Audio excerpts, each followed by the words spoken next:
Hey everyone, let's start with medieval emergency fixes tonight. The kind that was made at 3 in the morning when a city was on fire and people were coughing.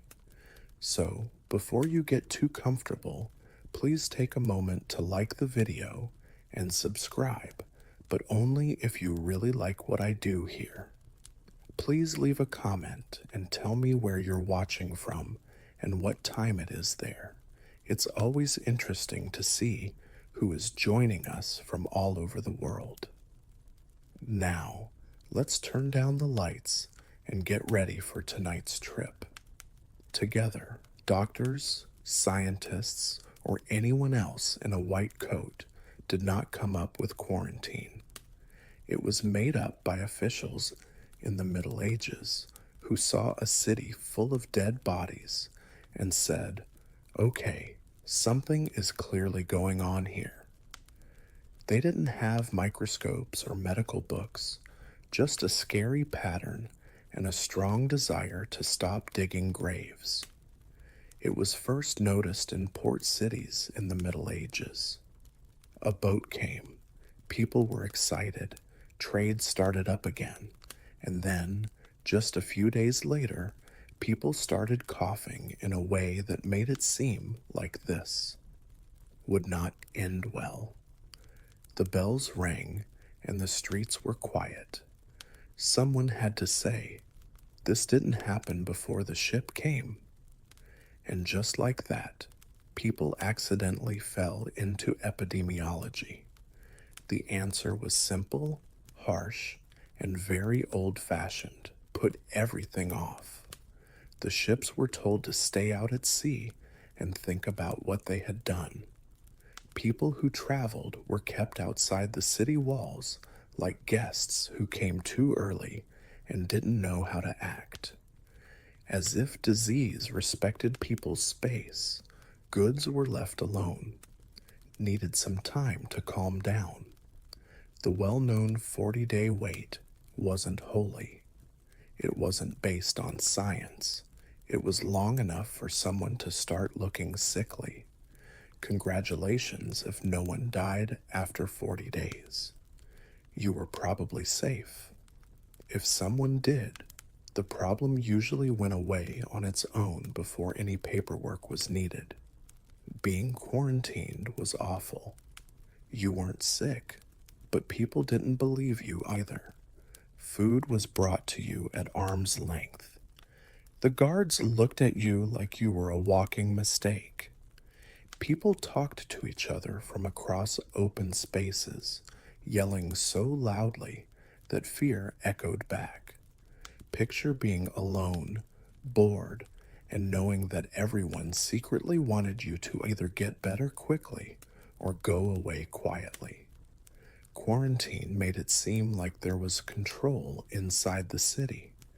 People thought that walls and waiting could keep them safe, which made them feel better even though it wasn't always true. But it did work sometimes. Less people died, the panic slowed down. Order came back just enough for everyone to act like everything was fine. And this is the most important part. It worked enough times that people remembered it. Quarantine went from being a last resort to a policy over time. What started as an observation became a tradition. Tradition became law. What started as making things up in the Middle Ages became the basis of modern public health.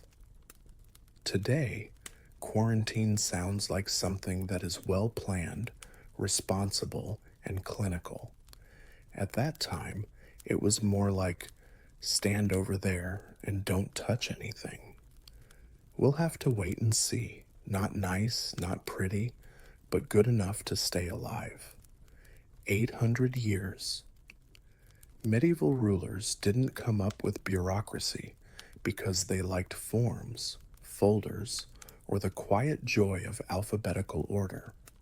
People invented it because when there was an emergency, everyone started yelling at once and nothing worked. When wars broke out, crops failed, or plagues killed off whole cities, medieval governments had to face a scary truth. If nothing was written down, reality itself became optional. In the beginning of crises, rulers used their memories and spoken orders. This went about as well as you would expect. Who had to pay taxes? No. One remembered who had already paid. Not clear either, now that half the village had left or died, who owned which land.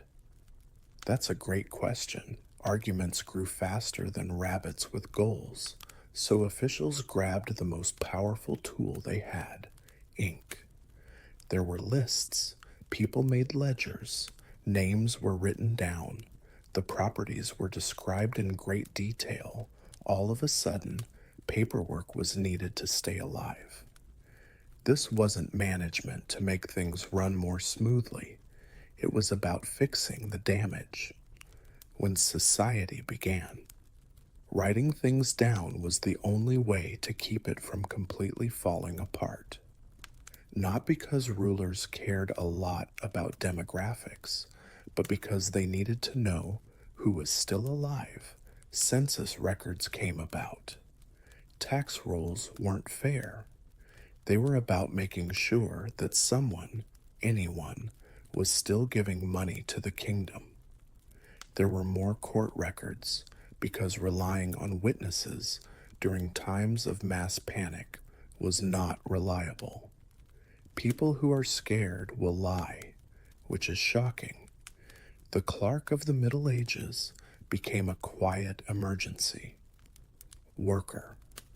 Clark sat hunched over desks, writing down what was happening in the real world so it wouldn't go away while soldiers fought and doctors failed heroically.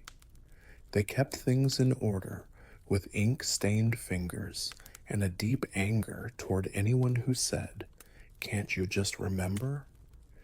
People hated bureaucracy right away. The forms were hard to understand. Rules seemed random. The people in charge were slow. Things are still the same. But there was one thing that bureaucracy was better at than anything else. It worked when nothing else did. The paperwork didn't go away after the emergencies were over. Go away. Records were helpful.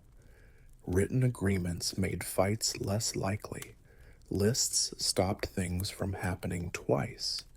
Bureaucracy became permanent, slowly, and against its will. What began as a way to deal with panic in the Middle Ages turned into modern management. Every permit, license, application, and government form can be traced back to a time when rulers learned that yelling orders at scared people only made them yell louder. Yes, bureaucracy is a pain. Yes, it seems pointless, but it exists because of the Middle Ages. Found out that chaos is much worse. And at some point in history, a tired clerk just nodded and kept writing. In the Middle Ages, time was just a suggestion, a flexible idea, or a personal opinion until an emergency made everyone work together. Everyone politely agreed not to ask any more questions when the sun was about to go down. This worked well until something important came up and everyone had to be there at the same time. When cities were attacked, burned down, had curfews, or ran out of food. Vague. Keeping track of time became a problem. If dawn meant different things to different people, meeting at dawn was pointless. The bells rang early. The bells rang late. The bell ringer rang the bells whenever they wanted to. Things got crazy after that. Sometimes there was real chaos, a lot of yelling sometimes. So cities in the Middle Ages did something new. They made time the same for everyone, not because they were interested in science, but because they were angry. If the city was going to protect itself, pray together, close the gates, or give out food, everyone had to. Come to an agreement on when those things happened. Church bells became the most important way to tell time. Set hours were put in place. At regular times, bells rang. If you missed the bell, it was your fault, not the sun's. Then came mechanical clocks, big, wrong, and expensive machines that still did one thing better than nature. They were always the same, and being consistent in emergencies was the most important thing. Guards could reliably change shifts on standard time. The markets opened and closed on time. There could be curfews, enforced without any arguments about shadows. Responses that worked together became possible. People still complained, but they did it on time this time. Of course, at first, no one liked this. Standardized time felt like an invasion of privacy. People didn't like being told when to wake up, work, pray, eat, and sleep. It felt strange because it was. Daylight and the seasons always affected life in the Middle Ages, not with bells ringing from a tower to tell you what to do. But once time discipline was in place, it never went away. It was too helpful. Cities worked better. It was easier to enforce authority. Emergencies were no longer crazy. They were manageable. A few hundred years later, here we are. We make plans for everything.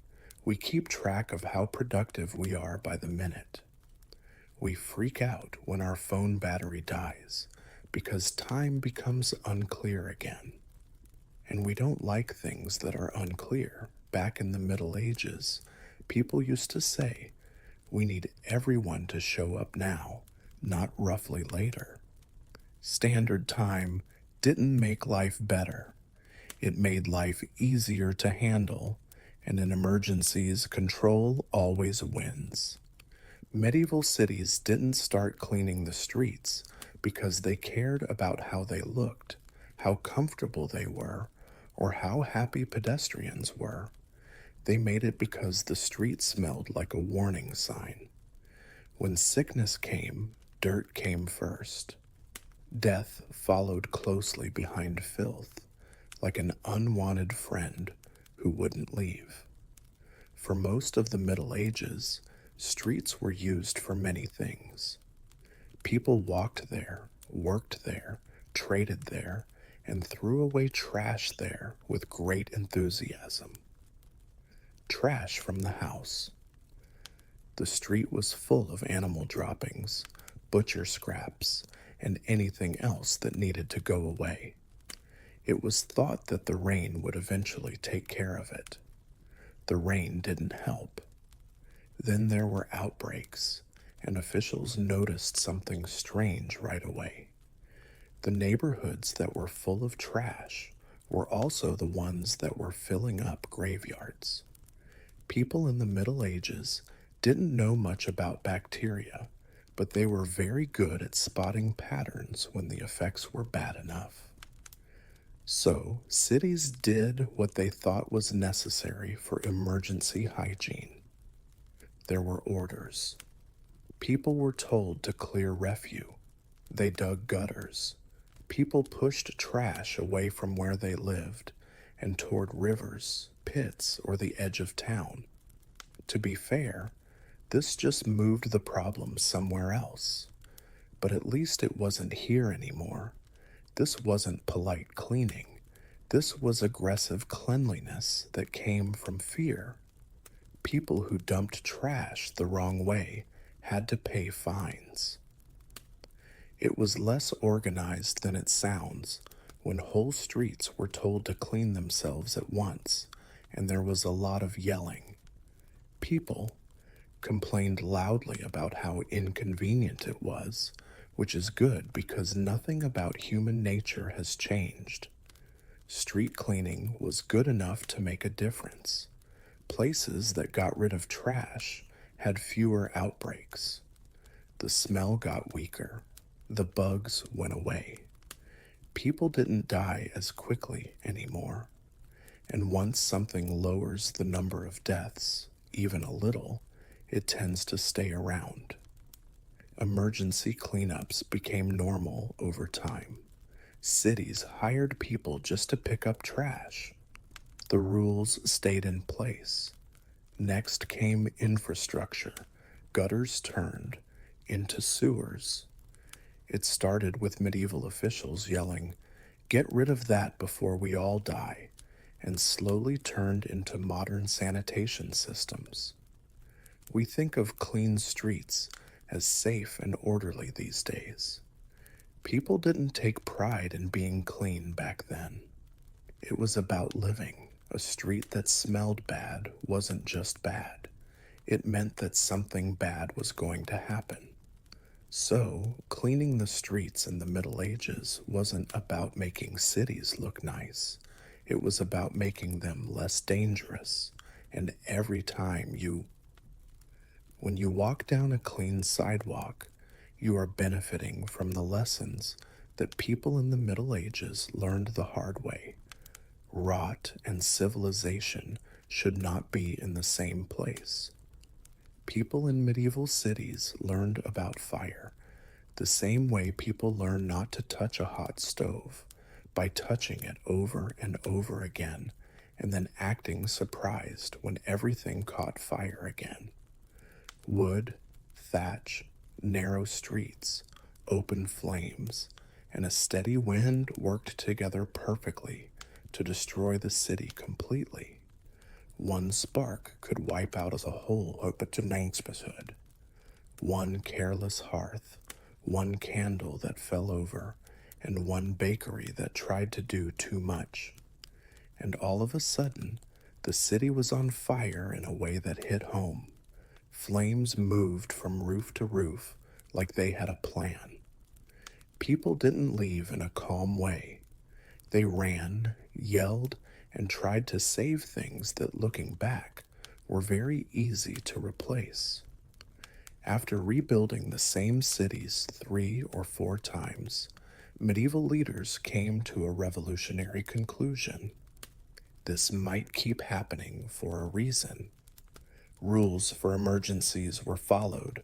Roofs made of thatch were not allowed in some places. People were told to use stone and tile, or they were forced to, not for looks, but to keep fires from having too many chances to get together. Buildings had to be spaced apart. There were rules for hearths. People looked at the chimneys. Everyone was suddenly worried about open flames. These weren't well thought out changes to cities. They were reactions to trauma. People didn't like the rules. Stone cost a lot. The tile was heavy. Putting space between buildings meant losing valuable land. Artisans were unhappy. Landowners complained more loudly. Everyone complained until the next fire came and reminded them why the rules were there. Fire codes worked, not perfectly, but you could tell they did. Fires still happened, but they didn't destroy whole cities with the same zeal. The neighborhoods lived on. Eventually, insurance systems came into being. Rebuilding became something I could handle instead of something I had to do all the time. And once again, the quick fix worked.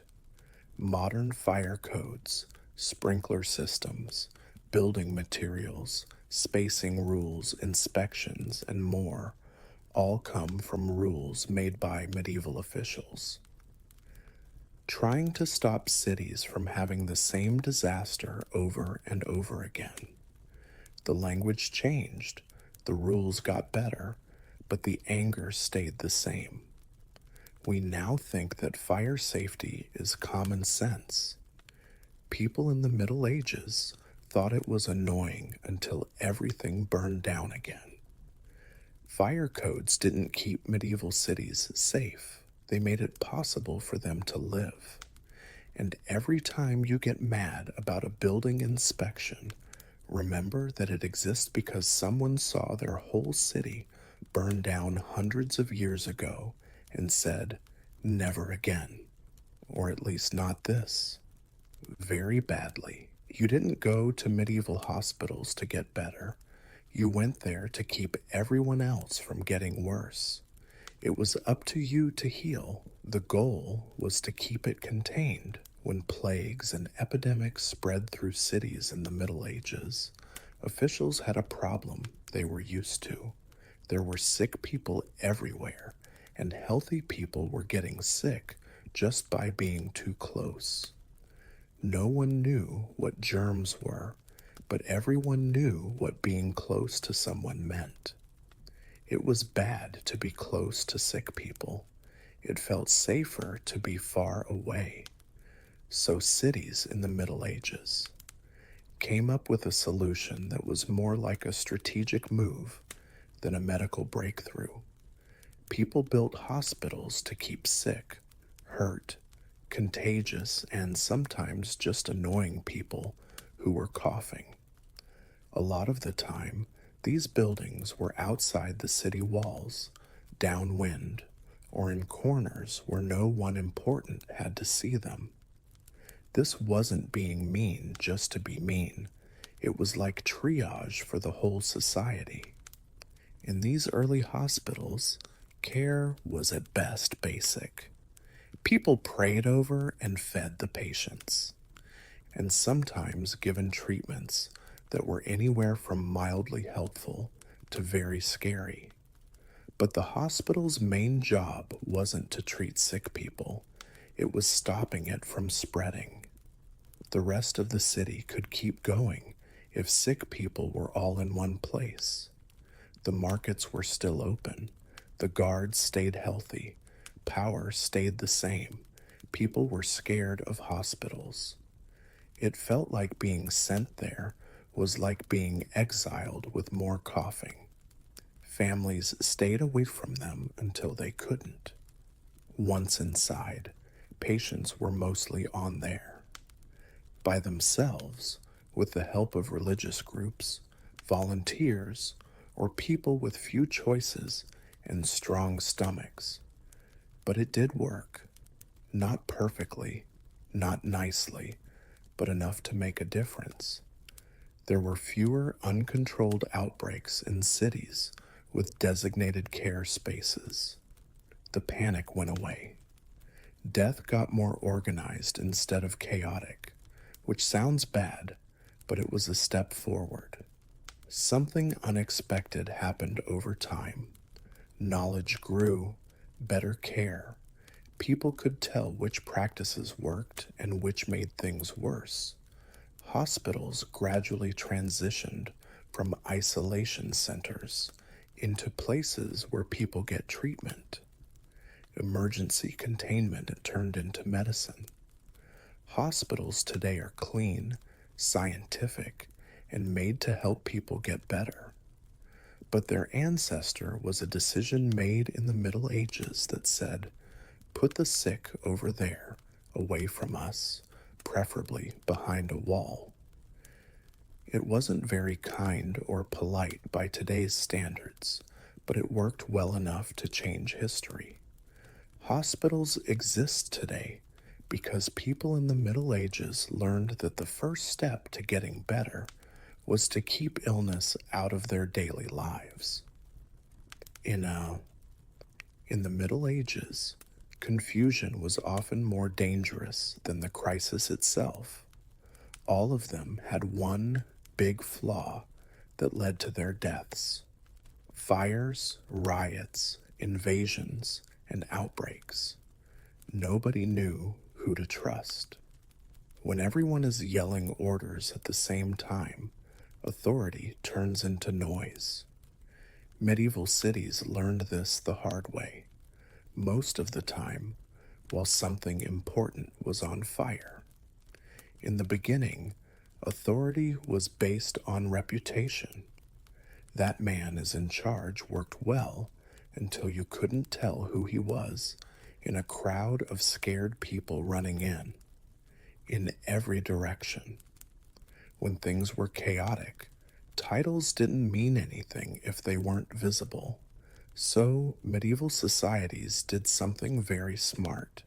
They put authority in different clothes. There were certain colors that guards wore. People in charge of the town wore unique symbols. People who sent messages wore clothes that were easy to spot. Soldiers had clear markings so that civilians would know who could yell orders without getting punched in the face. It wasn't about style when you wore a uniform. They were quick ways to get people to obey. This was especially important in times of crisis. If a fire, people needed to know right away who was in charge of evacuations when a fire broke out. People had to agree that enforcement was necessary if a curfew was in place. When the plague hit, officials in uniforms could give orders without having to stop every 5 minutes to show who they were. Instead of an explanation, there were uniforms.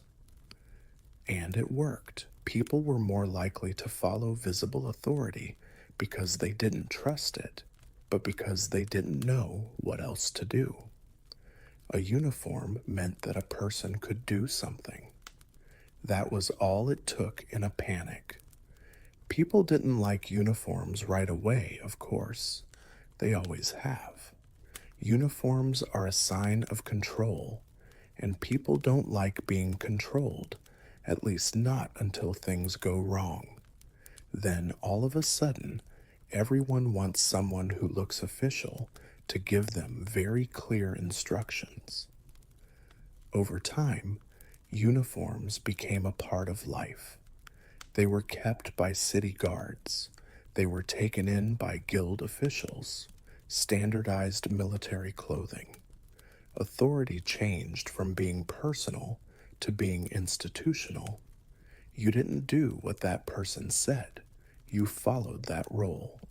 Today, uniforms still do the same thing. Work, police, firefighters, doctors, and security.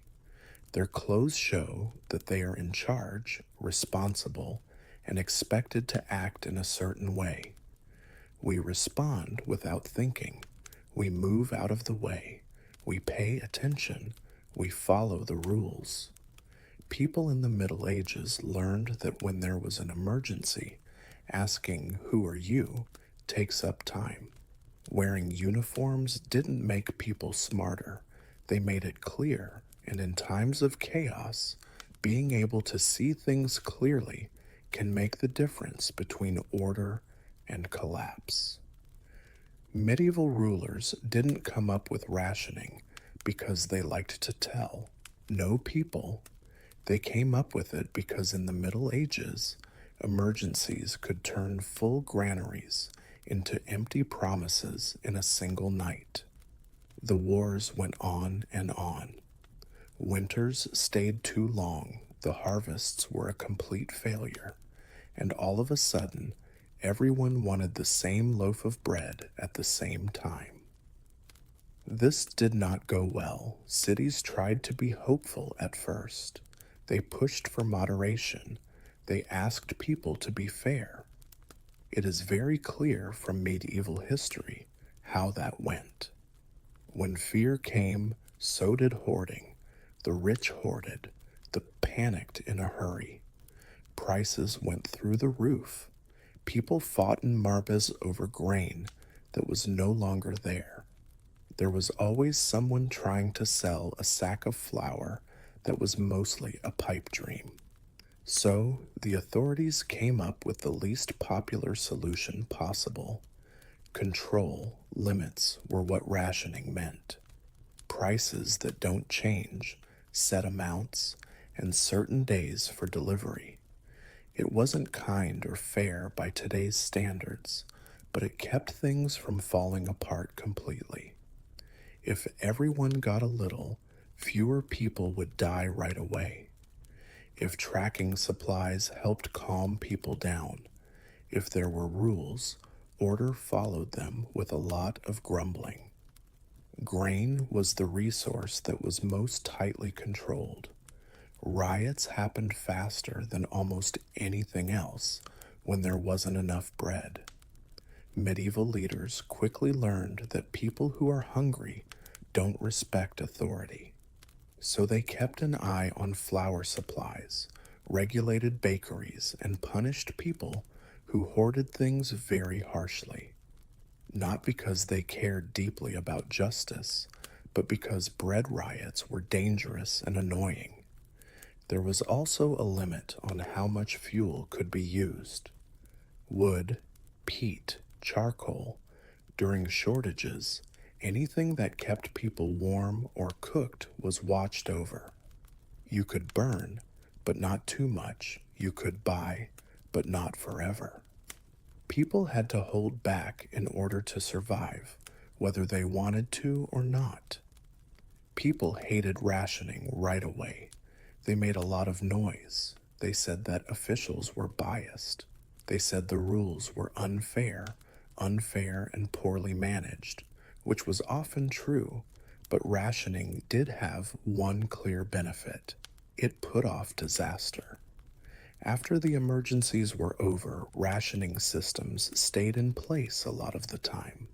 They made things more certain. They made markets more stable. They stopped prices from going up every time something went wrong. The same logic that was used in the Middle Ages is used in modern times to limit food, fuel, and supplies during a crisis. When resources are limited and fear rises, freedom without rules falls apart faster than freedom with rules. Rationing isn't about being in charge.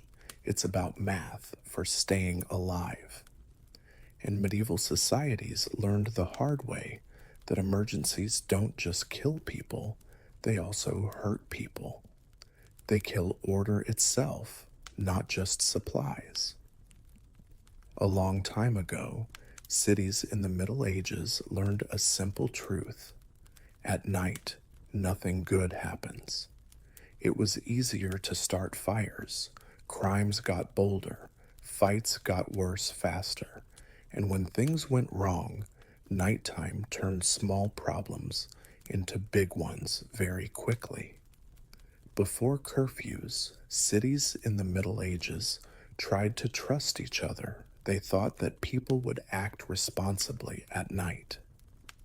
This idea lasted only until the first drunken fight, accidental fire, or panicked stampede showed it to be false.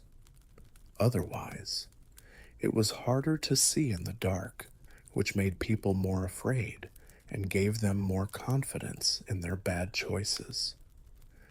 So, cities set curfews. In the evening, bells rang, gates closed, and people stopped moving. If you were outside after the bell, you had to have a very good reason, and I didn't think it was okay. Guards walked around the streets. People who were caught wandering without permission were questioned, held, or told to think about their life choices again. There was no moral reason for curfews. They were about keeping things in check. When not as many people moved, there were fewer problems, and it was easier to see fires. There was less crime. The spread of disease slowed down. Authorities could really tell who should be outside and who shouldn't be. People hated curfews right away, of course. Night was a time of freedom. Night was a time for privacy. At night, you did things you didn't want anyone to see.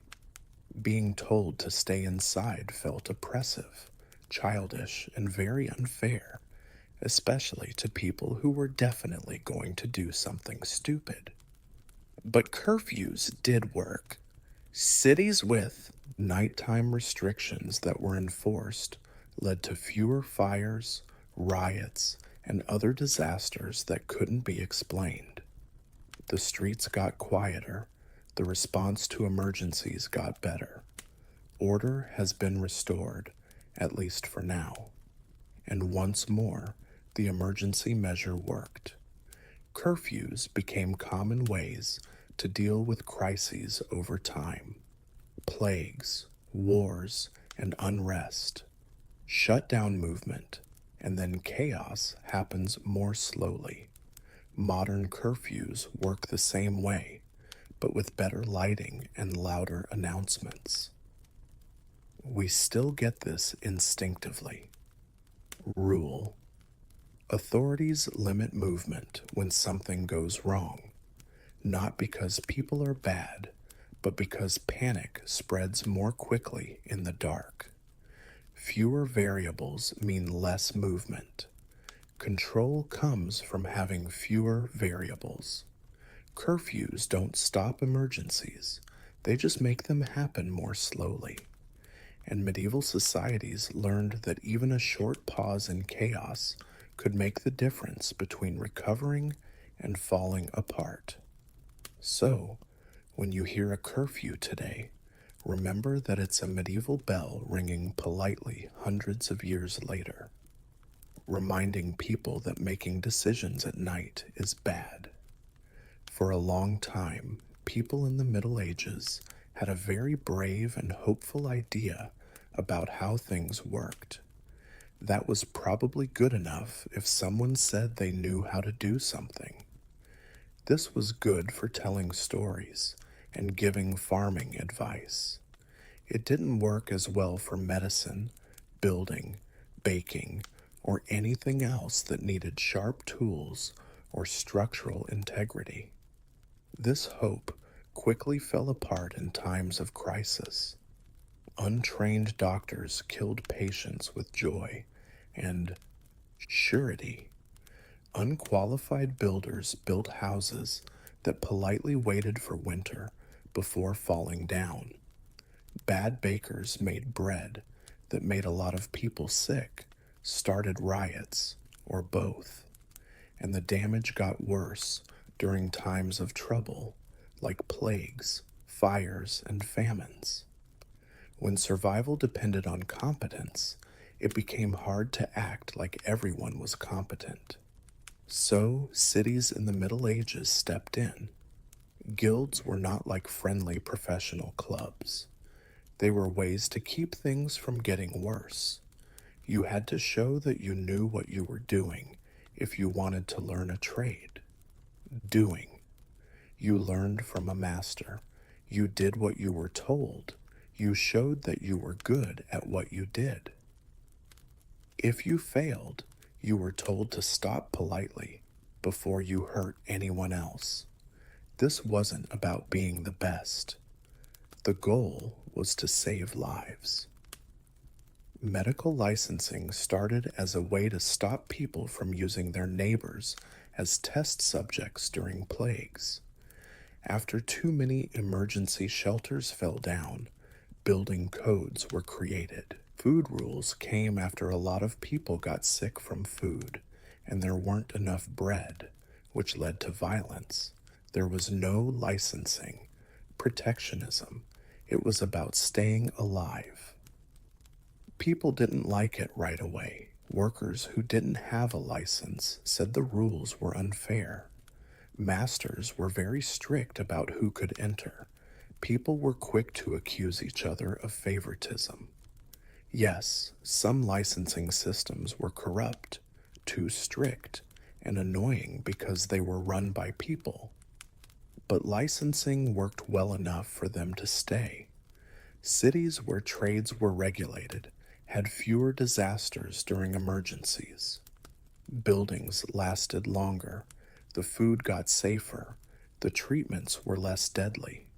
Once the police saw, measurable improvements led to licensing becoming permanent instead of temporary. This realization from the Middle Ages is the basis for modern professional certification, exams, permits, and credentials. It's not a good idea to let people who aren't trained practice important skills during a crisis. Not a good idea at all. We don't think about getting a license anymore. We want doctors to have training, engineers to be certified, and food producers to follow the rules. But those expectations are there because people in the Middle Ages learned the hard way that, trust me, I know what I'm. Doing this is not safe. Licensing professionals didn't make them experts. It kept the disaster from getting worse. And sometimes that's the best thing civilization can do to get better. Cities in the Middle Ages were not planned. They occurred. People built where they could, added buildings wherever there was room, and stacked lives on top of each other until the result looked more like an architectural mistake than a city. This worked well when there was no fighting. It was a nightmare during emergencies. When fires started, the streets were narrow, worked like wind tunnels. Flames jumped from one house to the next with ease, moving faster than anyone could run. In crowded neighborhoods, illness spread like gossip when it did. When armies came close, the messy layouts made it hard to defend and even harder to run away. Just walls weren't enough anymore. After a lot of disasters, medieval leaders saw something that made them uneasy.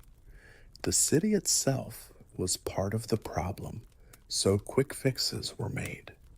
Streets were made wider so that fires would have fewer places to spread.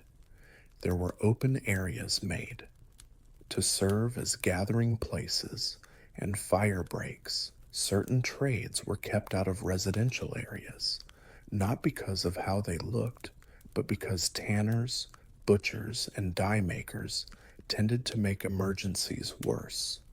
This was city planning that came from feeling bad. The designs for new towns were different.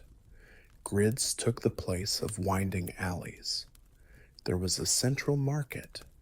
Wells were put in the right places.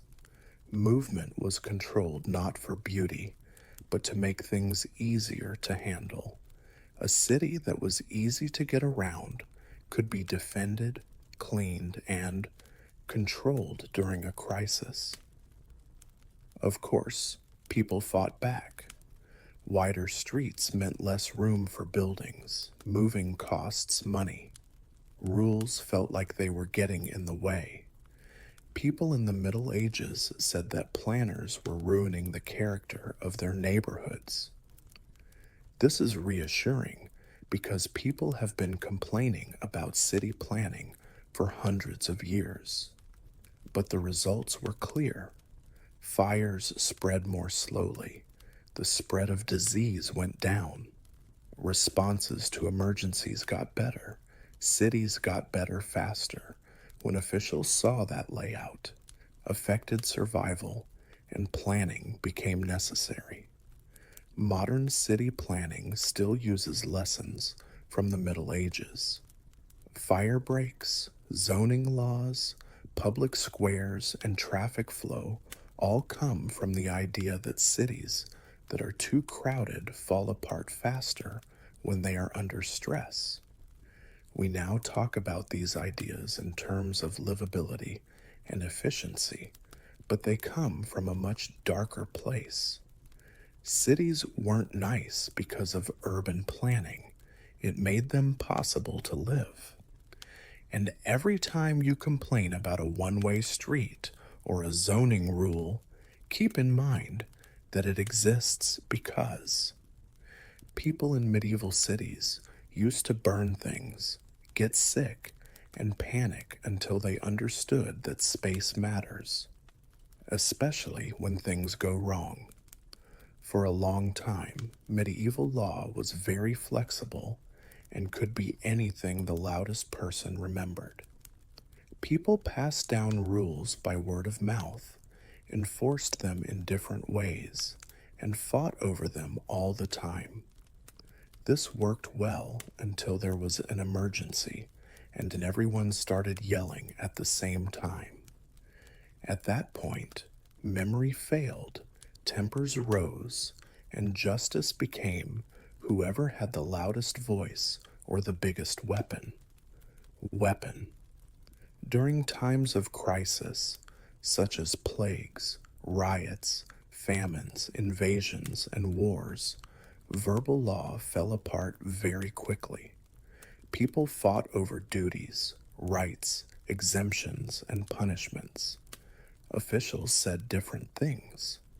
Witnesses remembered things differently based on how scared, stressed, or personally advantageous they were. Courts became places of confusion where panic drowned out the facts. So, the people in charge in the Middle Ages came to a conclusion that was surprisingly modern. Put it down. Written laws didn't come about because rulers suddenly became fond of. Clear. They came because being unclear was risky. Order went away if people couldn't agree on the rules in an emergency. Written laws made it less likely that people would argue. They didn't get rid of unfairness, but they did make arguments shorter. And when things went wrong, time was more important than fairness. People wrote laws on walls, carved them into stone, copied them into books, and put them up in public places. Not everyone could read, but a lot of people could tell what symbols, seals, and official formats meant, so they knew something serious was going on. Said, written law took power away from memory and gave it to things that last. People hated this right away, of course. Written laws took away the ability to change things. You couldn't say, "That's not how I remember it," anymore. Officials could point to the text and say, "It's right there."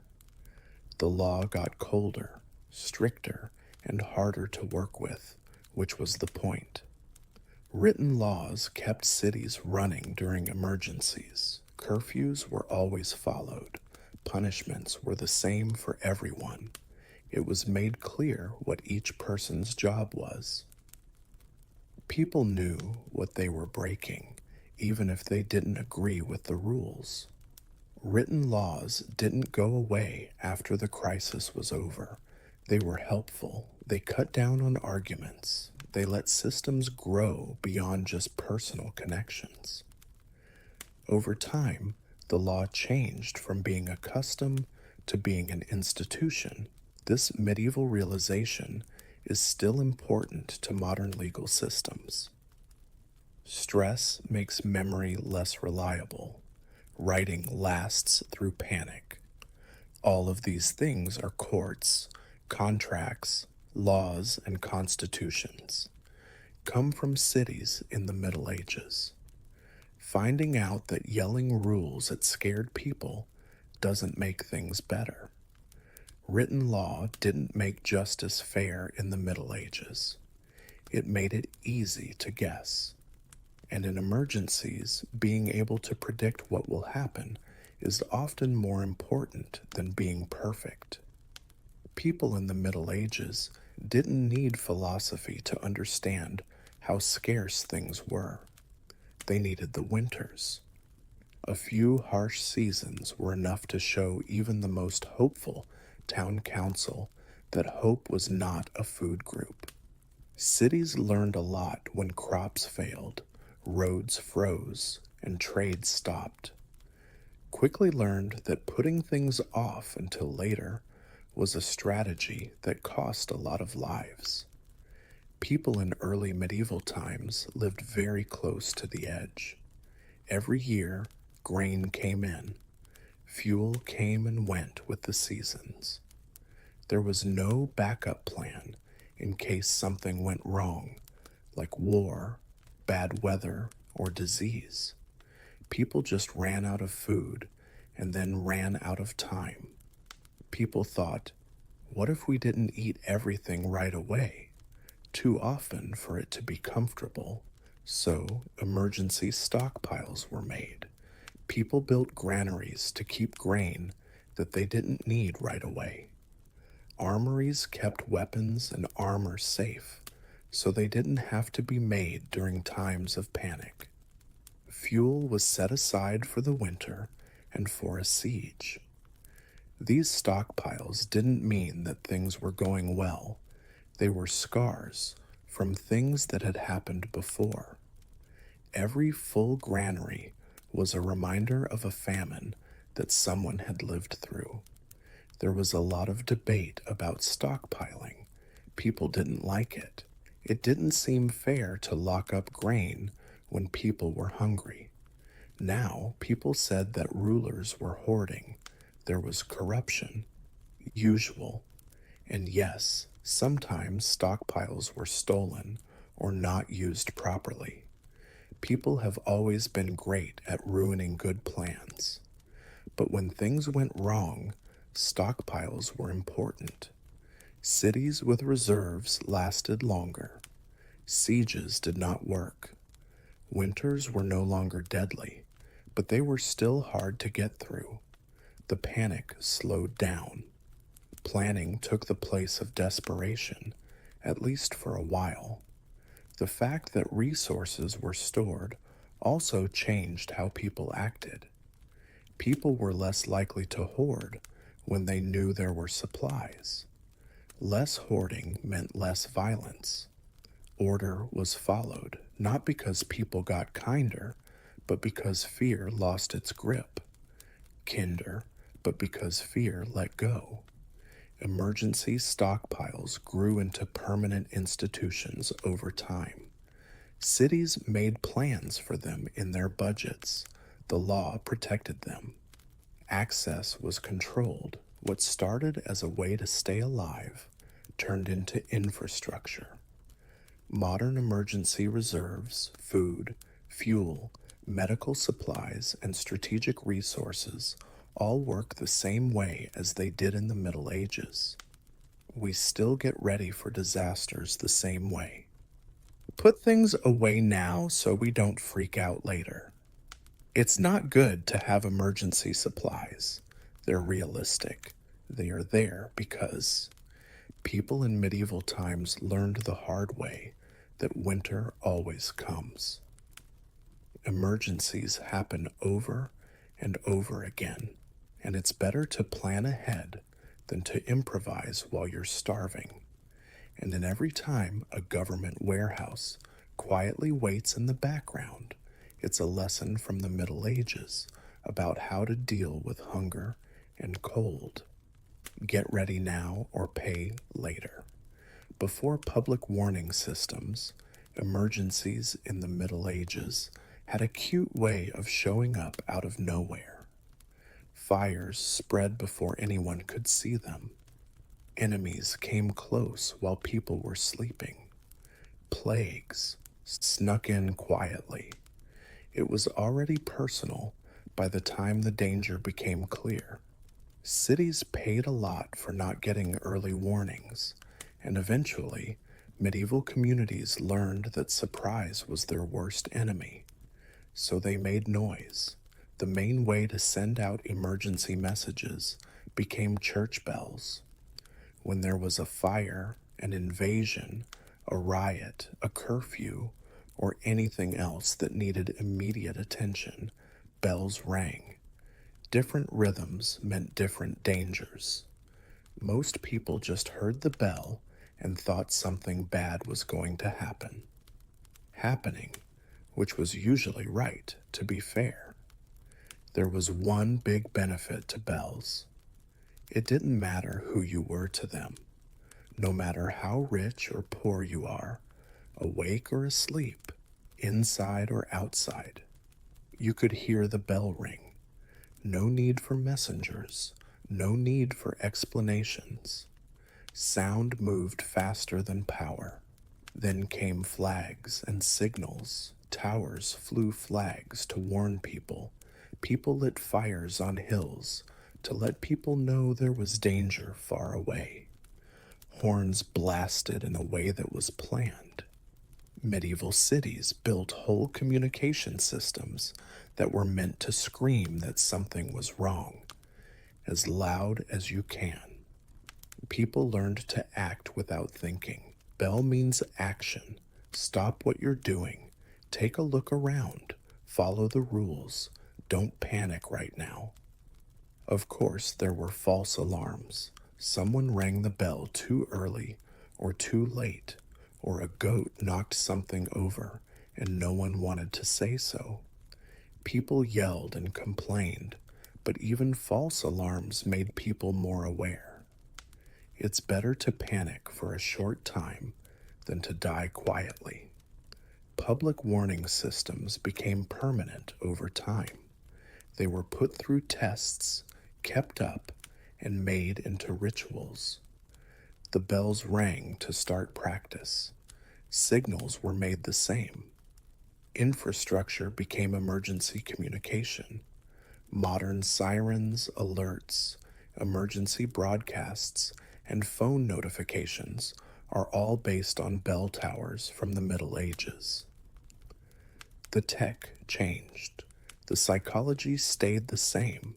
Loud, clear warnings still get people to act faster than polite announcements ever could.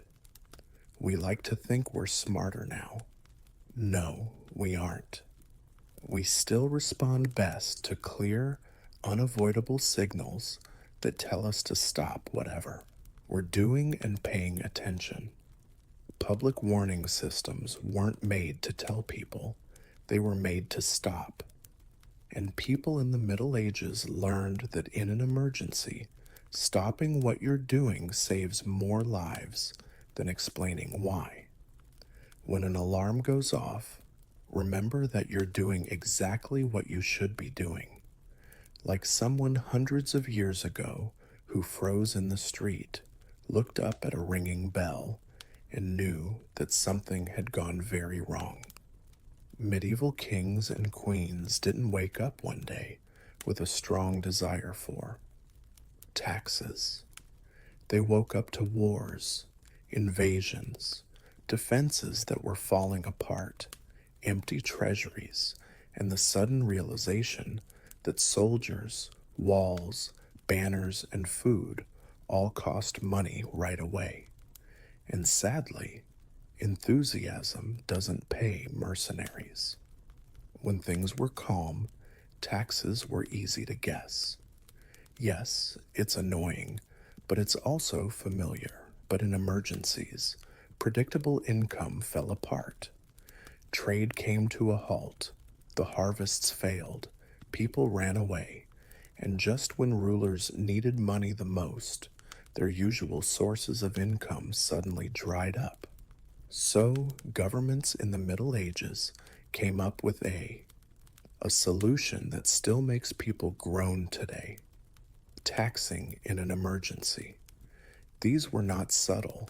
There were special taxes for wars, fortifications, ransoms, crusades, and other situations that came up out of the blue, but were very important. In theory, taxes went up for a short time. People were told that it would only last until the crisis was over. Everyone shook their heads in disbelief. Taxes for emergencies weren't fair. It was about speed. Governments needed money right away, not after a lot of thought. The collection was very aggressive. People who resisted were punished. People were allowed to complain loudly as long as they paid first.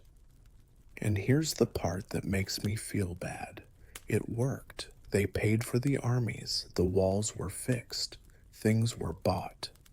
Cities survived sieges that would have ended quickly and violently if they hadn't. Emergency taxes turned panic into action, but medieval rulers thought it was worth it to lose public goodwill. The tax almost never went away completely after the emergency was over. Officials saw something that caught their attention. The system worked. There were networks for collecting. There were records. Money came in. Why take apart something that was working? So, temporary taxes turned into permanent categories. New rules were made. Governments learned that unusual situations called for unusual amounts of money, and that emergencies could be defined in many ways. This medieval way of thinking is still used by modern governments. Temporary surcharges, special taxes, emergency budgets, and crisis spending all come from the time of medieval kings. Understand that you need money to stay alive and that waiting can kill you. People still don't like emergency taxes. They always have. It's a tradition to complain. Resistance is something that can be predicted. But emergency taxes are still one of the most reliable ways for civilization to protect itself when systems are in danger. Taxes in times of emergency didn't make governments popular. They helped them stay in business. And once a state learns how to pay for itself during a crisis, it never forgets how to do it. It just sits there and waits for the next crisis to happen. Purple was not in style in ancient Rome. It was a way to show power. A purple garment might mean creativity or an unusual taste in fashion. To a Roman, it screamed wealth, power, and being too close to the government. This was because real purple dye didn't come from a plant or a clever recipe. It came from the glands of thousands of sea snails that were harvested, crushed, fermented, and boiled until the smell was so bad that it could knock a man out. The end result was Tyrian purple, a deep, bright color that didn't fade with time. It only got richer, like a dynasty that wouldn't die. This made purple less of a color and more of a legal tool. Roman law was very clear about who could wear it and how much. Senators were allowed to wear a thin purple stripe with the letters Clervis down their tunics. Equites, the class that met every night, had to settle for a thinner stripe called the Augustus Clervis. Everyone else was supposed to look at it from a distance with respect. The emperor was the only one who could wear full purple clothes. It wasn't brave to wear one without permission. It was a death sentence. This was not a law that stood for something. It was put into action. Purple suggested that the empire was legitimate, and Rome didn't like it when people made up rules about power. If a man wore too much purple, he could be charged with treason, even if he said it was a gift or a mistake. Rome didn't put up with fashion excuses. If you looked like an emperor, people treated you like a rival, and rivals didn't last long. The funny thing is that purple wasn't always classy. It often looked dull or brownish right after it was dyed. It only became famous for its brilliance after being in the sun. So, putting on purple was also a show. People had to see it, admire it, and recognize it. Power in Rome was not subtle. It needed witnesses. This rule is very Roman because it was so casually violent. Clothes became a quick way to tell people apart. You didn't have to ask a man who he was. You just looked at his tunic. One stripe, two stripes, or no stripe at all. The purple did the talking, and it made a lot of noise. In Rome, cloth could lift you up, keep you safe, or kill you. Purple did all of these things. It crowned emperors, marked the elite, and quietly told everyone else to stay in their place.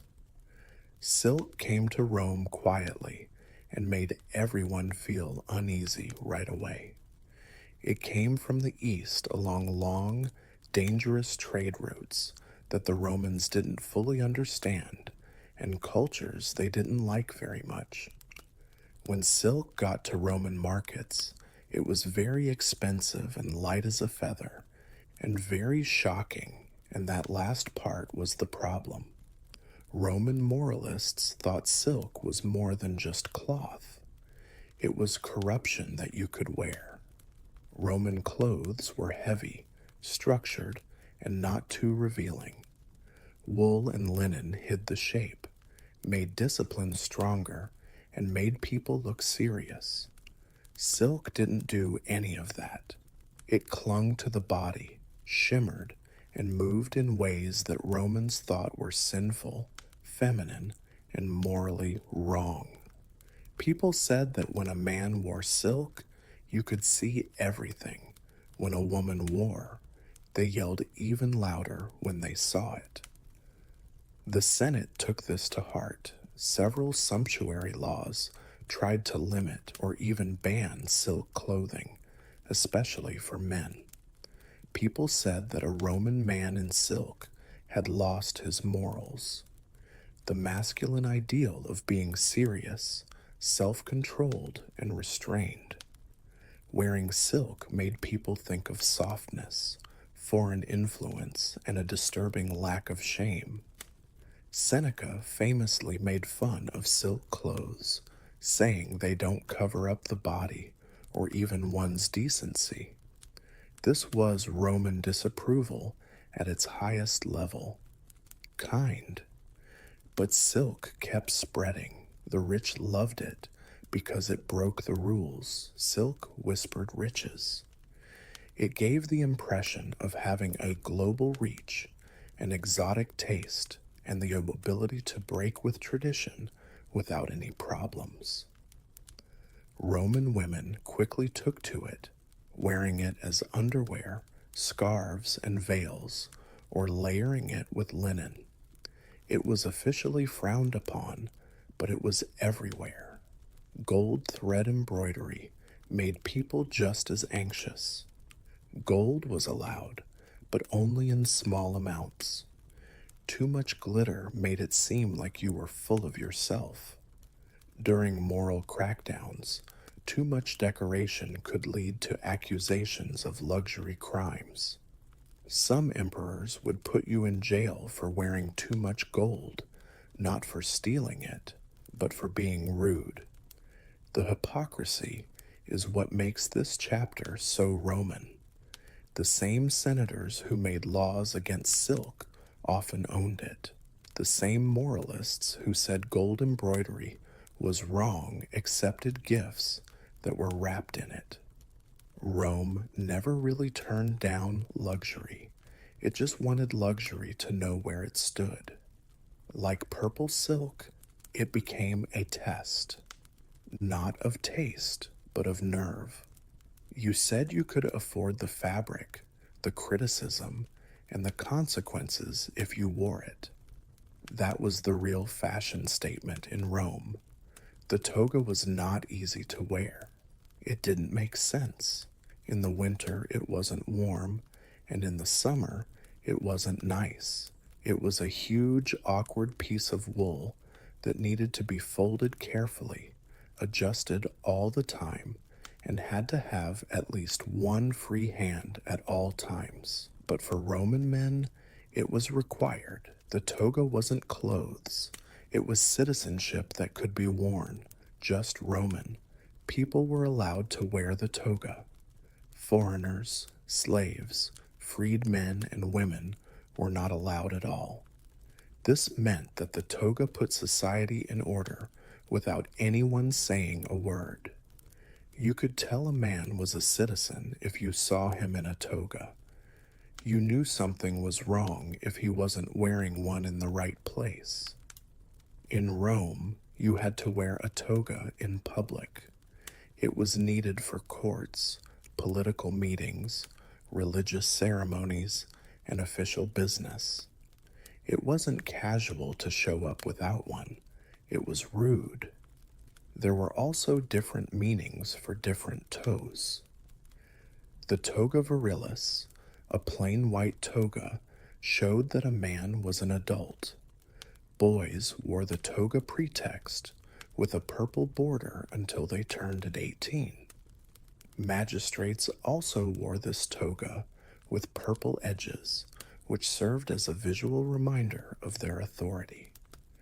People who wanted to run for office bleached their togas until they were painfully white, which is where the word candidate comes from.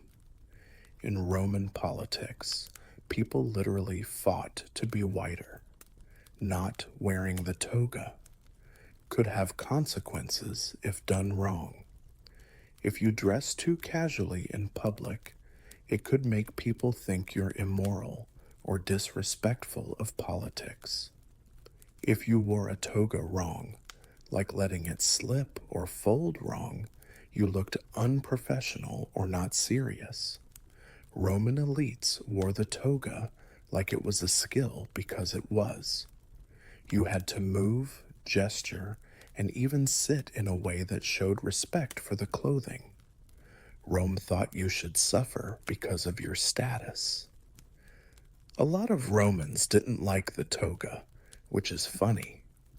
Writers said it was old-fashioned, heavy, and hard to use.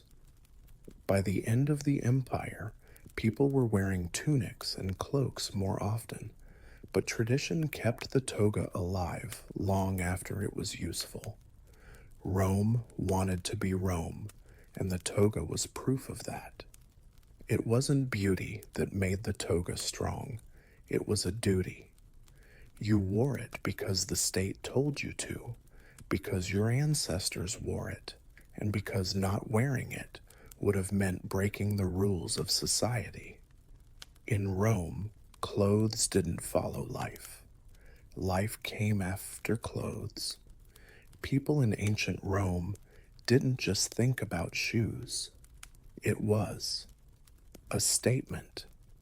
His shoes told everyone who he was, what he did, and how seriously they should take him before he ever said a word. People in this society thought that hierarchy should be clear at ground level. People in Rome wore shoes that were closed, but slaves did not. This distinction mattered. People in the city immediately thought that a man who was barefoot was either a slave, a disgrace, or very poor. Footwear marked freedom as clearly as a legal document. Even free men, who were technically citizens, were often known by their simpler, cheaper shoes. That quietly gave away where they came from. Color mattered as well. Senators wore distinctive black leather shoes with crescent-shaped ornaments on the front. These weren't just for show, they were signals. You knew a man was part of the ruling elite as soon as you saw those crescents. Remove the crescent, and the authority vanished. Shoes in Rome could elevate you or erase you. Magistrates and high-ranking officials wore red or reddish-brown shoes, which set them apart from the crowd. Soldiers wore the calage heavy boots with hobnails that are made for marching and fighting. Caligula, who would later become emperor, got his nickname from these famous boots. He was literally Little Boot, named after the miniature military sandals he wore as a child among the legions.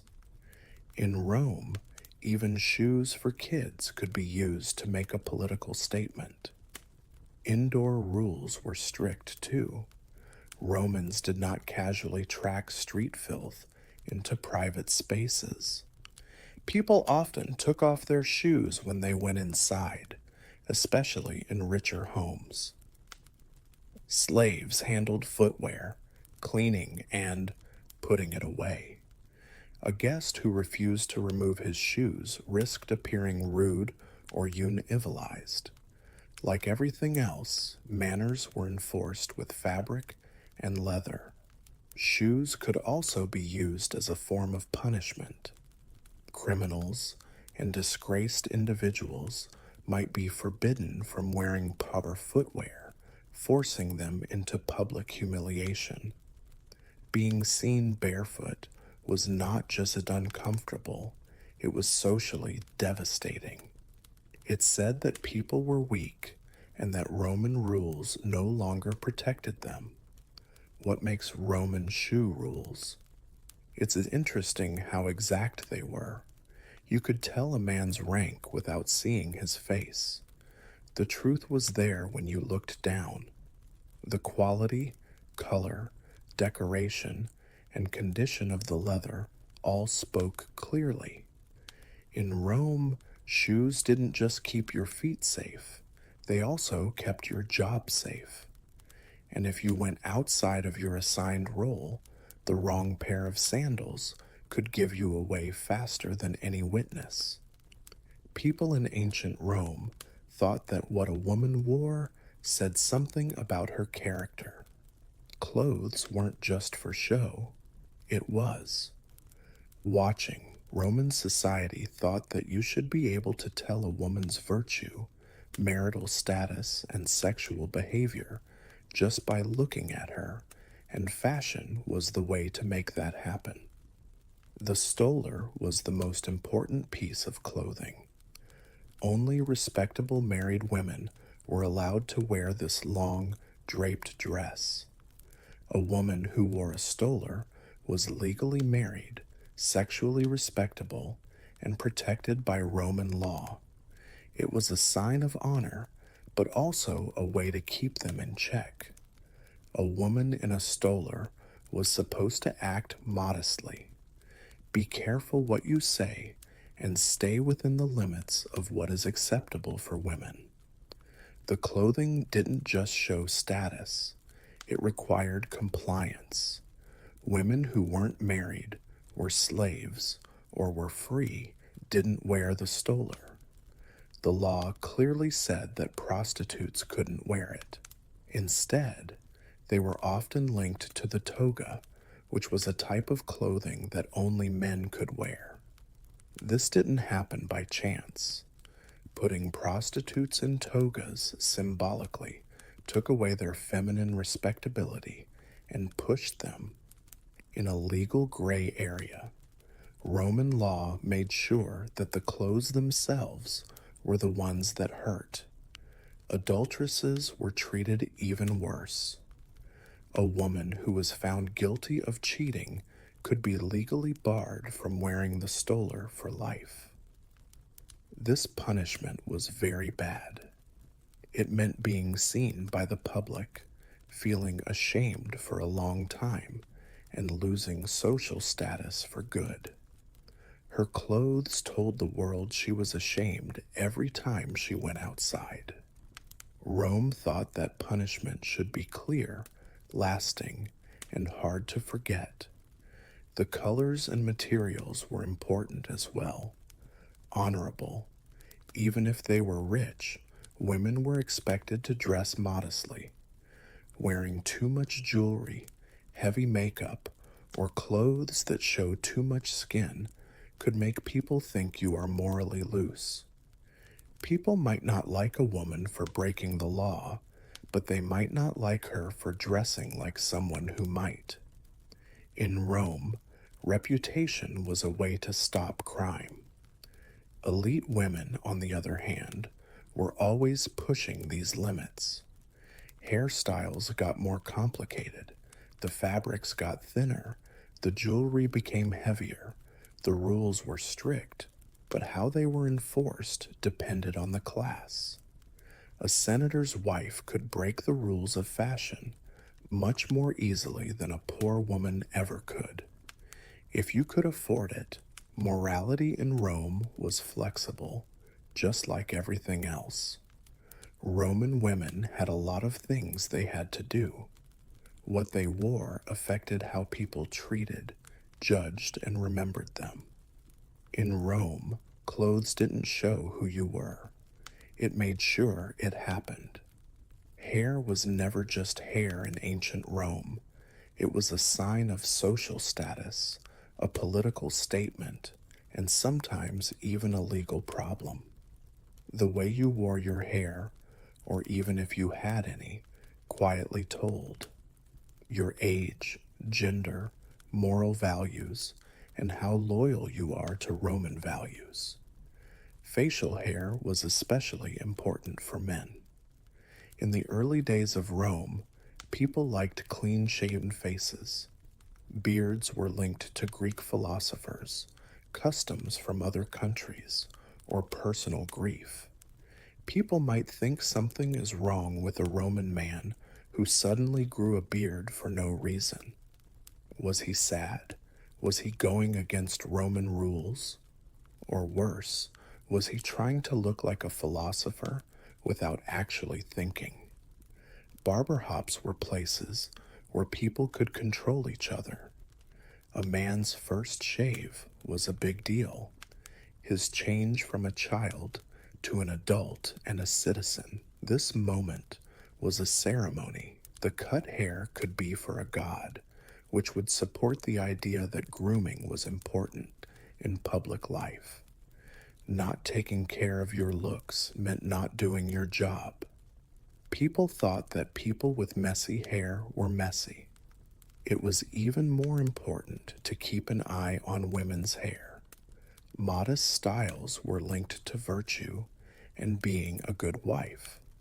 It was expected that married women would cover or carefully style their hair when they were out in public. Hair that is loose or styled in a complicated way could indicate sexual availability or moral ambition, contingent upon the evaluator's perspective. Roman writers spent a lot of time making fun of women's hair, which was often a way to make fun of women in general. Hair was also used as a way to punish and humiliate people.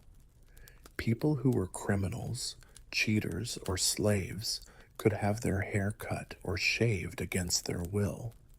This had nothing to do with cleanliness. It was about being seen. Loss of hair meant loss of pride.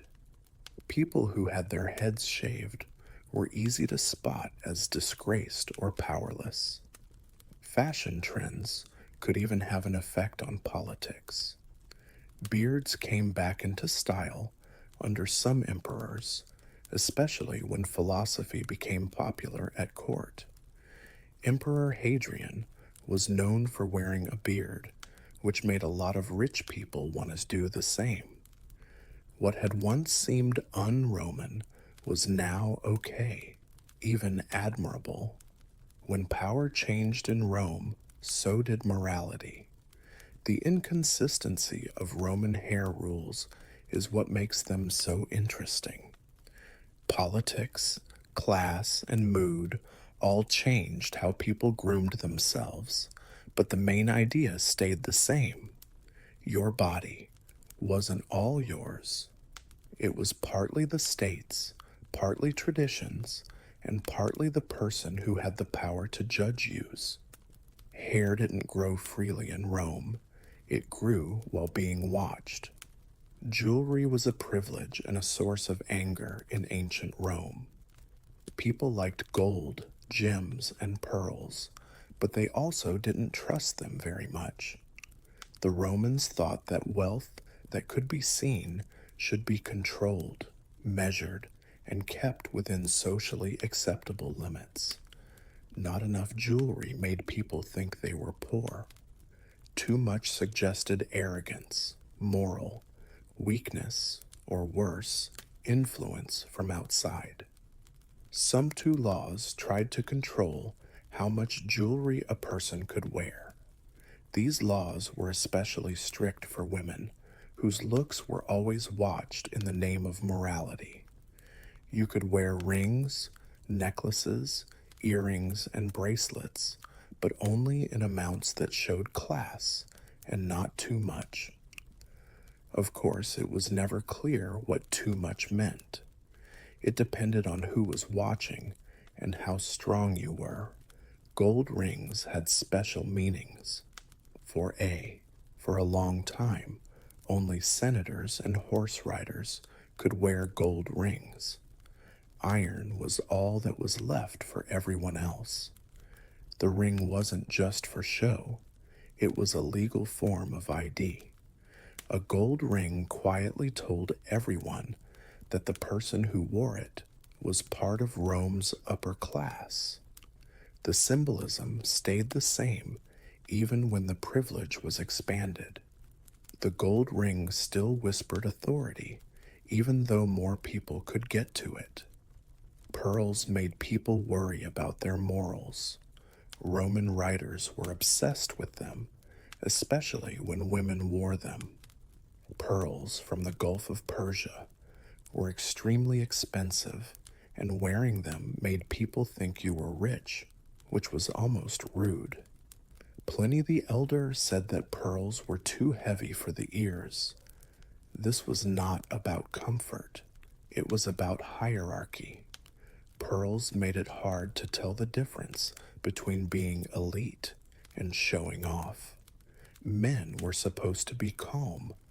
A man who wore a lot of jewelry ran the risk of being called gay or weak.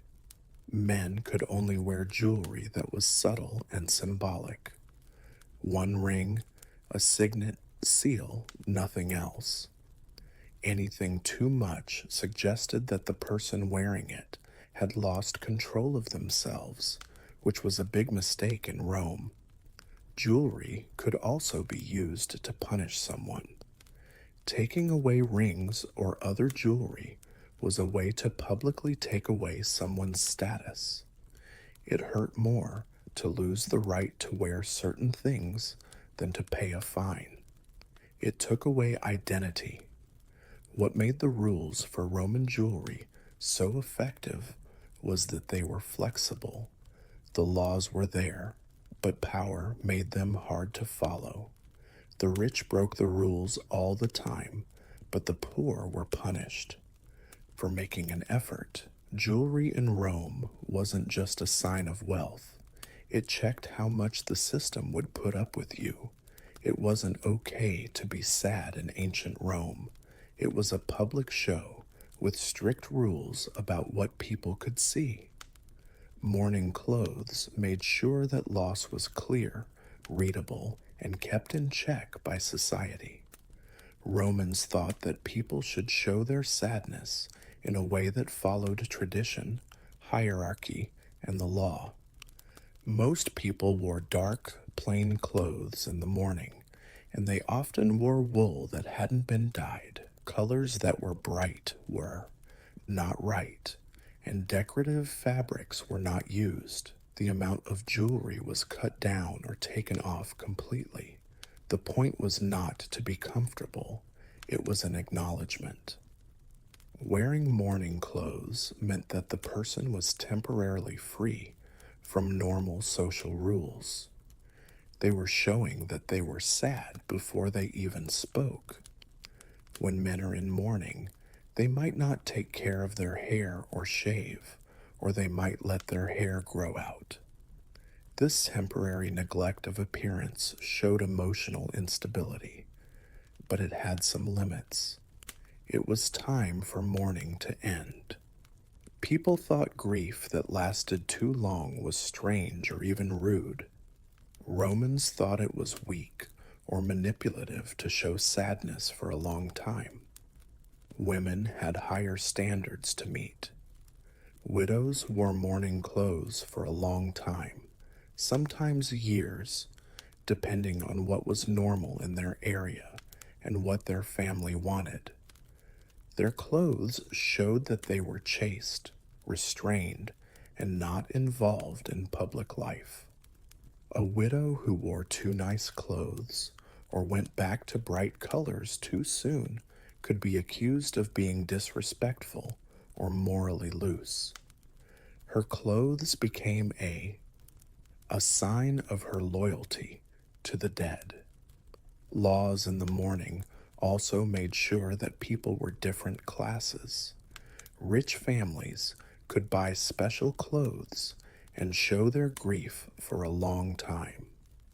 Poorer Romans often had no choice but to resume normal clothing quickly, regardless of emotion. It was easier to be sad in public when you had money, just like everything else. It's funny that mourning clothes could be used in a smart way. Politicians sometimes wore black to show their anger or protest. Wearing the dark clothes in public could mean that the state itself had lost something. Grief turned into rhetoric. Roman mourning rules are especially interesting because they strike a good balance between empathy and control. Rome recognized pain, albeit within sanctioned limits. You could grieve, but you couldn't make things worse for everyone else. Clothes kept sadness clear, short-lived, and polite. In Rome, even when you lost, you had to dress a certain way. In ancient Rome, clothes didn't just show how rich or good you were, it could actively speak out against you. Some clothes were so clearly marked with disgrace that there was no need for an explanation. The fabric itself gave the answer. One of the most extreme examples was making someone wear clothes as punishment. People who were criminals, traitors, or disgraced citizens could be forced to wear embarrassing clothes in public. This was not meant to cover up bad behavior. It was meant to get people to buy it. Rome thought that shame worked better when everyone could see it. A man who dressed wrong on purpose and took off his clothes became a walking warning. Being in exile had effects on what you wore. A Roman who was exiled lost not only their property and legal protection, but also the right to dress like a citizen. Not being able to wear the toga was a huge blow. In Roman society, a man visually ceased to exist without it. He could still walk on Roman roads, but in a symbolic sense, he was no longer a part of Rome. Being a slave took away all sense of clothing identity. Slaves wore plain tunics that were often rough and not decorated. They weren't allowed to wear shoes, jewelry, or hairstyles that made them look independent. Their looks made it clear that they owned something. A. A slave who dressed above his station could be punished not for stealing, but for pretending to be someone else. It was a crime to look free without permission. People who were going to be publicly executed or punished often chose their clothes on purpose. People who have been found guilty of a crime might be dressed in a way that mocks them, made to wear nothing at all, or forced to wear clothes that make their crimes stand out. Clothes turned into theater. Not only was justice done, it was also staged. Even clothes you choose to wear could get you in trouble. Dressing above your class was a sign of accusations of being arrogant or trying to start a rebellion. Wearing clothes that were too short suggested shame or protest. People in Roman society were obsessed with how they looked and read meaning into every wrinkle in their clothes. There was no outfit that was neutral. Its speed was what made this system so scary. It was possible to deny words. Clothes couldn't. Just a quick look was enough. Rome made fabric the law because it made things easier. You didn't need to look into motives when the outfit already told a story. By the end of the empire, a lot of these rules became less strict or fell apart because of changes in culture, but the idea lived on. Clothes gave people power. It gave rewards for following the rules and punishments for breaking them. In ancient Rome, judges weren't always needed to make things right. Sometimes all it needed was the right clothes.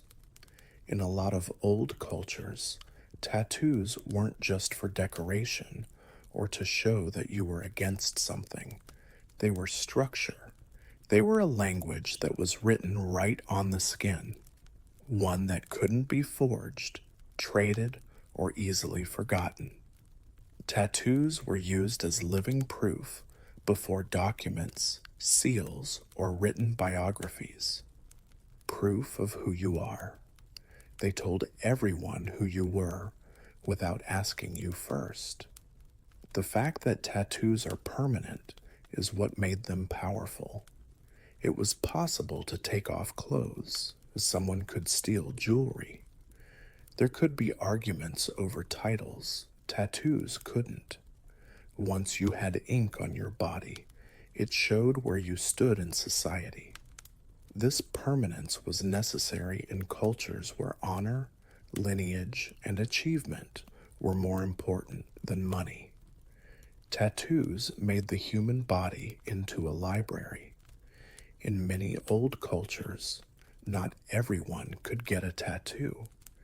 This is a important point that modern interpretations often miss. Tattoos were often only given to the elite, warriors, priests, or people who had finished certain rites. It wasn't a right to have a tattoo.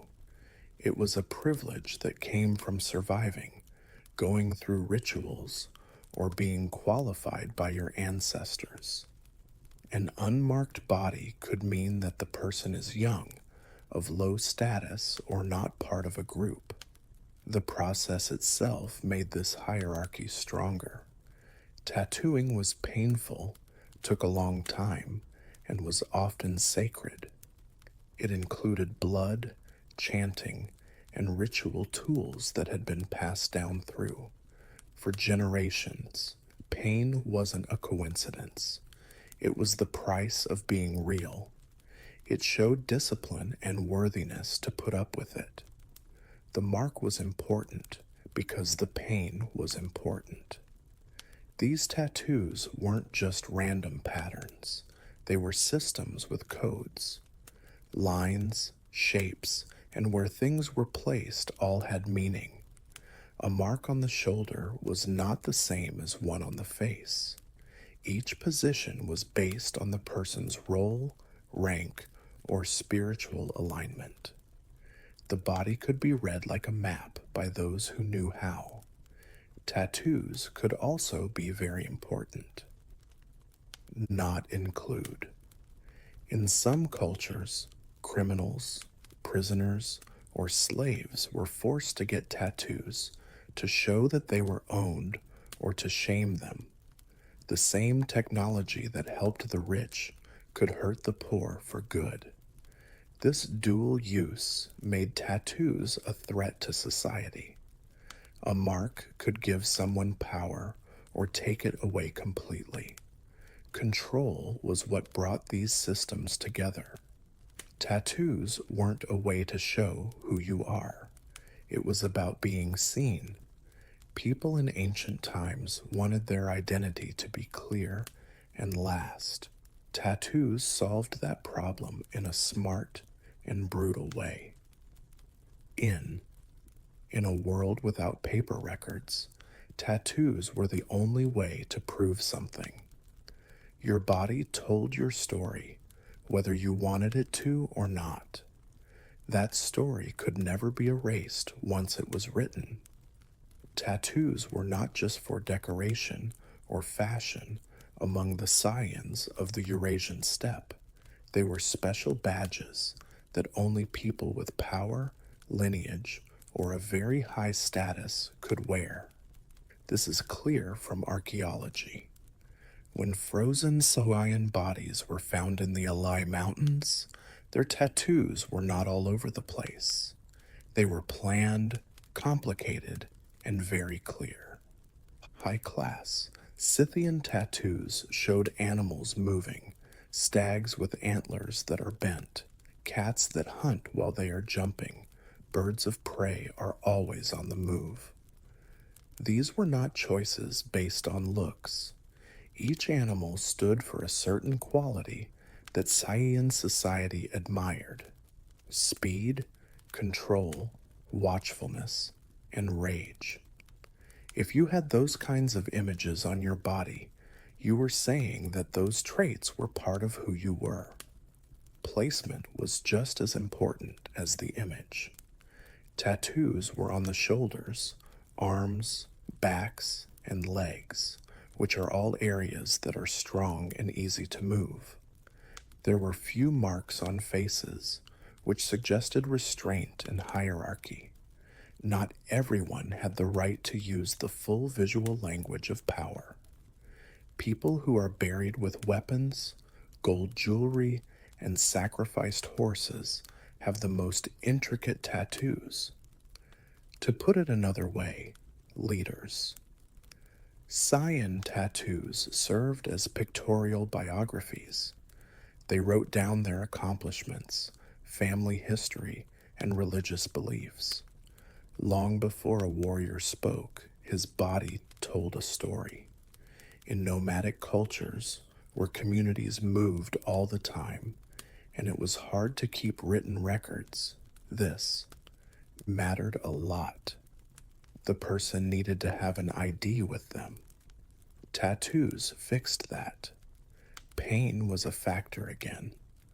The Saiyans used simple tools, probably bone or metal needles, and natural pigments. Tattooing took a long time and hurt a lot, but that was the point. A tattoo that hurt showed that the person who had it was worthy of what it stood for. Ink couldn't hide weakness. What is most interesting is who did not get a tattoo. Regular people, servants, and prisoners don't seem to have any complex tattoos. This, not being there, says a lot. Tattoos marked the people who were important. A body that wasn't marked wasn't pure. It didn't matter. Saiyan tattoos look like art to make them look modern. To the ancient Saiyans, they were clear signs of power. They claimed power in a world where there were no crowns or palaces. You knew who you were dealing with when you saw the tattoos. Ink took the place of architecture on the steppe. Power wasn't set in stone. It was carried in the body. In Polynesian cultures, tattoos were not something you picked. They were things you got from your parents. Carried, tattooing was a holy act that connected the living to their ancestors and turned the body into a family tree. The word tattoo comes from the Polynesian word tatau, which means to strike. This is a reminder that these marks were earned through ritual, not just for fun. Polynesian tattoos showed family trees. Every line, curve, and repetition stood for a part of the family's history, social status, or the deeds of their ancestors. The chiefs wore the most complicated designs because they had the most family history. Their bodies showed generations of power. When you looked at a chief with a lot of tattoos, you could see his bloodline. Placement was very strict. Some patterns were only appropriate for certain body parts. People often put designs on their thighs, hips, and lower torso that were linked to strength and leadership. Face tattoos showed that someone was noble and had spiritual power. You couldn't just choose to wear a pattern. It wasn't rude to wear the wrong tattoo in the wrong place. It was a sin. Tattooing was done by experts who had a lot of religious power. These tattoo priests learned designs that had been passed down through the years. There was no way to make a mistake. A wrong line could misrepresent your ancestry or upset the spirits of your ancestors. So, tattooing took a long time, was a ceremony, and hurt, bone, or shell was used to make tools that were tapped into the skin in a rhythmic way. Blood was anticipated, endurance was required, pain had a purpose again. Getting a tattoo showed that you were disciplined, mature, and ready to carry responsibility to one's ancestors. The kids didn't have all their tattoos. Tattoos came slowly, marking important events, accomplishments, and rising status. A person with an unfinished tattoo was also an unfinished person. Saying no had consequences. People thought that an adult man who didn't have any tattoos was incomplete, untrustworthy, or on the fringes of society. Getting tattoos was not an act of rebellion, they were duties. A naked body could mean weak lineage or not keeping family honor. What makes Polynesian tattoo culture so special is how precise it is. These were not pictures for decoration, they were living papers. Every mark had a legal, spiritual, and social meaning. In Polynesia, stories and scrolls did not hide family history. People could see it. The body itself became a sign of belonging, history, and power. In ancient Egypt, tattoos had a very different meaning than they do for the warrior elites of the steppe or the genealogies of Polynesia. In this case, tattoos were closely linked to protection, fertility, and religious function. They were less about being in charge of the public and more about God, alignment, and most importantly, women wore them a lot. Archaeological evidence from mummies, especially female mummies from the Middle Kingdom, shows that dots, lines, and diamond shapes were tattooed on the abdomen, thighs, breasts, and lower back. These were not just decorations. The way they are placed strongly suggests that they are meant to protect women during pregnancy and childbirth. The marks were exactly where pain, danger, and weakness were the worst. Giving birth in Egypt was deadly. Infection, bleeding, and problems were common. Tattoos served as enduring talismans, invoking protective deities like Bez and Taweret. In this case, the tattooed body became holy ground. The ink on the woman's body showed that the gods were protecting her, and her skin was like armor against chaos. There were probably rules against tattooing in Egypt. These marks are not spread out randomly among the people. They are mostly found among women who work at temples, dance, are priestesses, or live in elite households. This suggests that tattoos were signs of ritual duty instead of social defiance. The woman with the tattoo was not on the edge. She was blessed. The designs worked well on their own. Repeated dots may have made things look like they were moving during pregnancy. Seeing how the body is growing, some academics contend that they functioned as focal points during labor, amalgamating physical marking with psychological and spiritual assistance. It doesn't matter if that was on purpose. The meaning is clear. Life events turned these tattoos on, not like other. Egyptians didn't use tattoos a lot to show men's rank, unlike other cultures. Most men's bodies were not marked. People showed their power through their clothes, wigs, jewelry, and posture. Tattoos are part of the liminal spaces of life, birth, fertility, and ritual performance. This difference is important. It shows that tattoos weren't always about political power. In Egypt, power meant staying alive, staying in power, and getting God's favor. Tattoos said that in a quiet, permanent way. Egyptian tattoos can look subtle or even modern to make them look more modern. For decoration, but they were real tools back then. They marked bodies that were on the edge of life and death. Tattoos in ancient Egypt were not statements. They were protections. In the classical Mediterranean world, tattoos meant something very different. Tattoos were not a sign of status for the Greeks and Romans. They were signs of power.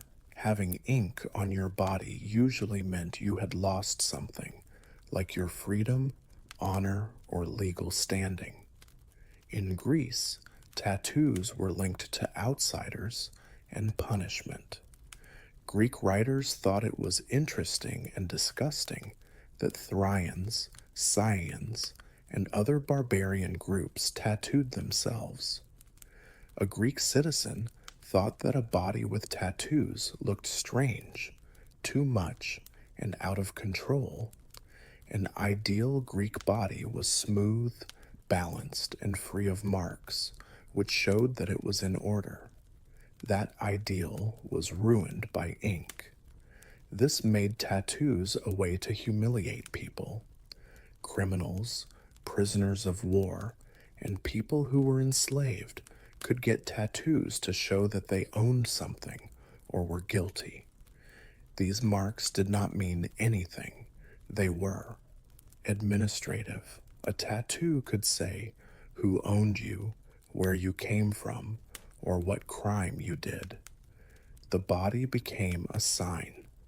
Rome took this logic and made it stronger. Romans used tattoos to mark criminals, gladiators, and slaves who were going to be forced to work hard. These tattoos were often on visible parts of the body, like the face or forehead, so the person was always ashamed. It was almost impossible to get rid of. Disgrace was meant to last forever. Roman soldiers sometimes did the opposite of what they were supposed to do, got tattoos as a way to identify themselves, usually on their hands or arms. But even here, the tattoo was not a sign of respect. It worked. It made sure that people stayed loyal and didn't leave. The message was clear. The government owns your body. This is where the Roman perspective becomes particularly illuminating. People didn't hate tattoos because they hurt or lasted forever. They were condemned because they took away the option. Someone with a tattoo had been taken by a power greater than themselves. That authority could be a master, a court, or the empire. This system is quietly brutal. While other cultures used tattoos to make identity stronger, Rome used them to make it weaker. Ink made people less important. Property, criminal soldier. For Romans, an elite with tattoos would have been unthinkable. Power was supposed to be removable, transferable, and symbolic. Tattoos were too permanent. In the classical world, tattoos told a simple story.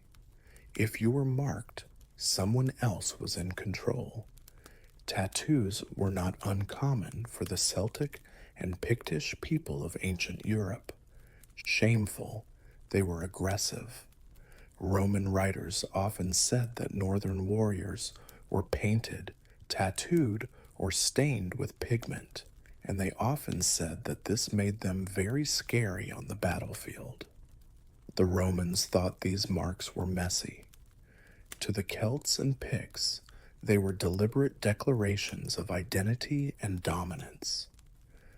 Classical sources talk about warriors whose bodies were covered in swirling patterns, animals, and abstract symbols.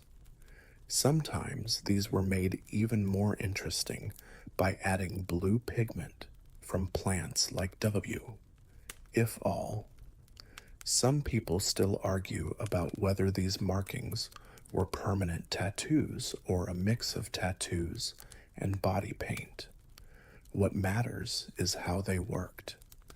These marks transformed the body into a visible extension of territory, tribe, and lineage. Celtic tattoos seem to be closely linked to being a warrior. Not everyone in society had to wear them. The most elaborate markings were likely reserved for fighters who had proven themselves in combat. Marking the body meant saying that it had survived violence and was ready to inflict it. A warrior with tattoos said he had experience before picking up a weapon. The designs themselves sent this message home. Patterns that fit together suggested continuity and strength. Animal motifs made people think of strength, speed, or fierceness. These pictures were not random. They were armor that stood for something. When a warrior went into battle, his tattoos moved with him, making him look even more scary. The body became a banner that moved. What makes Celtic tattooing so interesting is how it relates to the land. A lot of designs were like patterns, found in stone carvings, metalwork, and holy places. The same visual language was used on weapons, bodies, and monuments. This made the person, tribe, and landscape all work together. To mark your skin was to say that you belonged to a place, as well as a group. The fact that Romans were horrified by these tattoos shows how powerful they are. The Romans called them savage because they couldn't control them. The government did not put these marks on people. They were chosen by the tribe, earned through deeds, and worn with pride. This level of bodily freedom was scary for Rome. Tattoos were not fashion statements. In Celtic and Pictish cultures, they were statements of being ready, belonging, and fighting back. The body itself became a piece of land that was hard to take over. Rome used ink to make people feel bad about themselves, but these societies used it to fight back. In early Japanese society, tattoos were not hidden. They were seen as symbols of bravery, endurance, and social identity. They were marks that could be seen and were linked to place of work and personal will. Old Chinese records about the people of the Japanese islands say that tattooed bodies were used to show that someone belonged and to protect them, especially in coastal and river communities. In the past, Japanese tattoos were often used to protect the spirit. Fishermen tattooed themselves to keep dangerous sea creatures and spirits away. People thought the marks would keep them safe in places where death happened quickly and often. Tattoos were useful, just like amulets. Spirituality carved into the skin. Courage was a big part of it. Tattooing hurt and would last forever, and that was important. Going through the process showed that you could control yourself and be strong. In a culture that valued calmness and strength, getting a tattoo showed who you were. These were not just for show, they were tests. Tattoos also became signs of where someone was from over time. Some designs showed where a person came from, just like their dialect or clothes. The body held geography. In a society that mostly communicates orally, this visual shorthand helped strangers get to know and trust each other. The change to stigma happened later. As central authority grew stronger, tattoos became a form of punishment. People who had committed crimes were tattooed on their faces or arms with symbols that showed what they had done. There was no cultural conflict here. It was a planned flip. What used to be a sign of bravery was now a sign of shame. The power of permanence was just moved to a different place. This two-part history explains why Japan has such a complicated relationship with body art. They were never unimportant. Tattoos always meant something serious, whether they were good or bad. They were memory aids that could not be erased. Even after punitive tattooing stopped being used, the connection stayed strong. Tattoos still stood for people who didn't fit in with polite society. But there were older meanings that never completely went away under that stigma. Strength, endurance, and defiance. Tattoos still had power in Japan. They got new masters.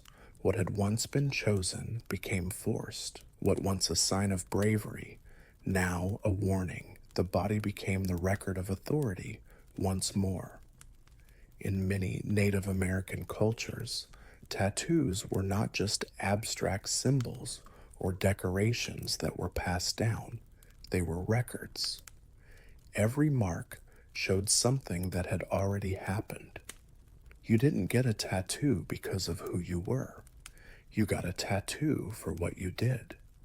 Many tribes in North America used tattoos to show things like winning a war, getting through a difficult ritual, or surviving a hard time, meeting social obligations.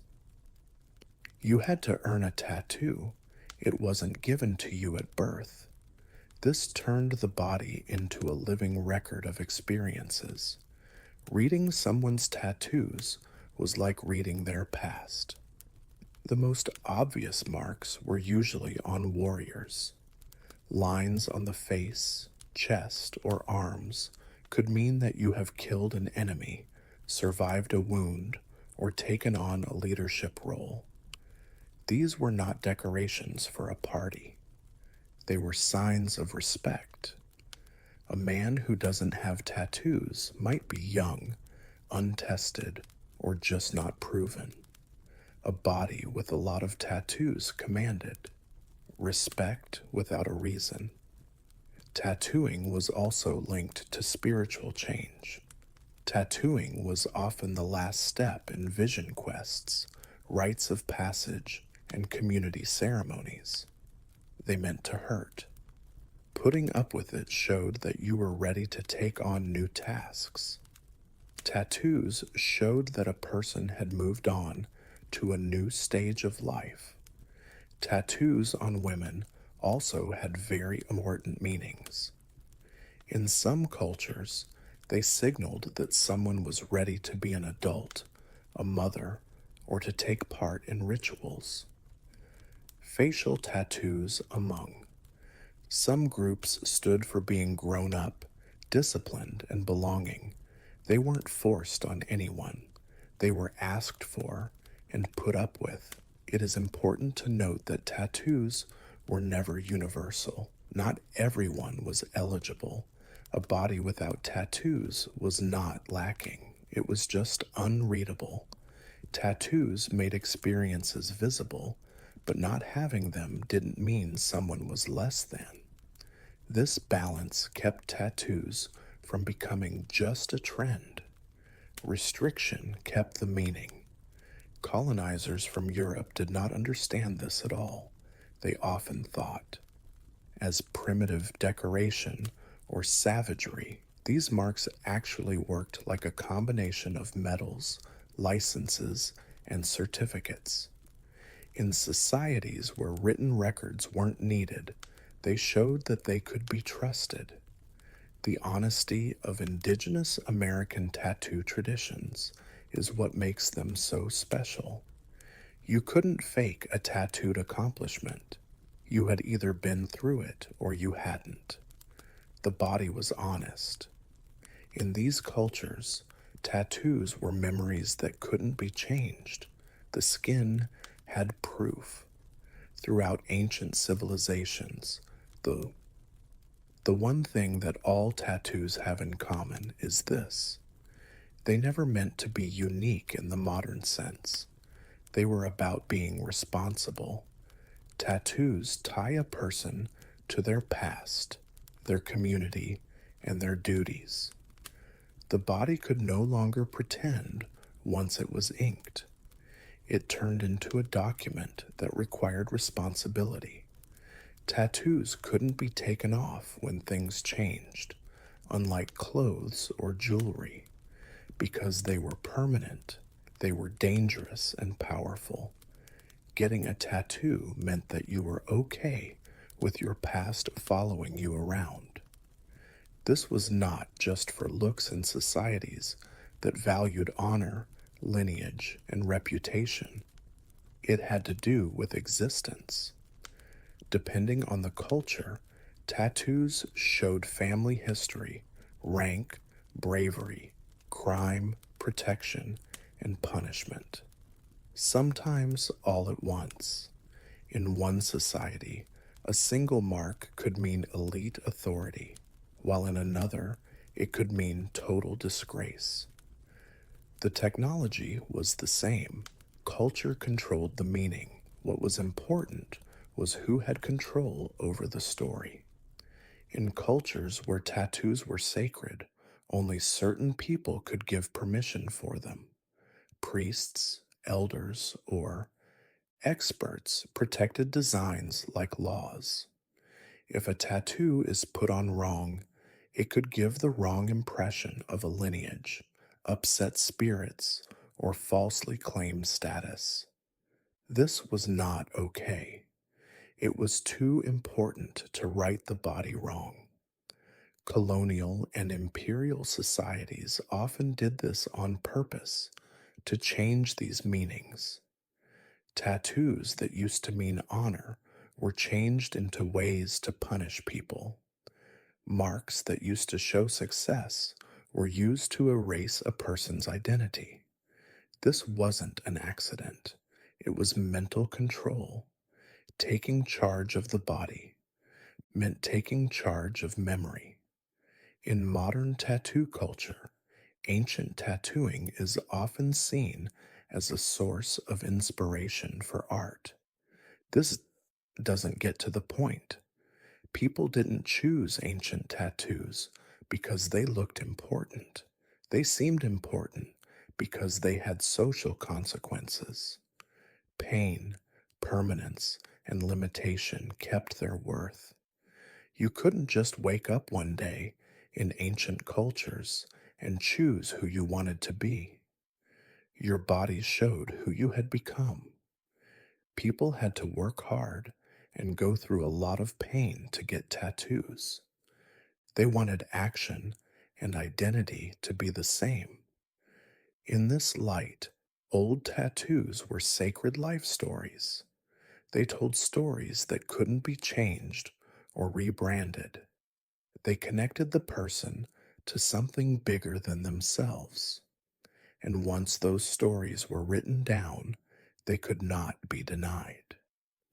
Anne Boleyn's parents didn't expect her to become a queen when she was a child.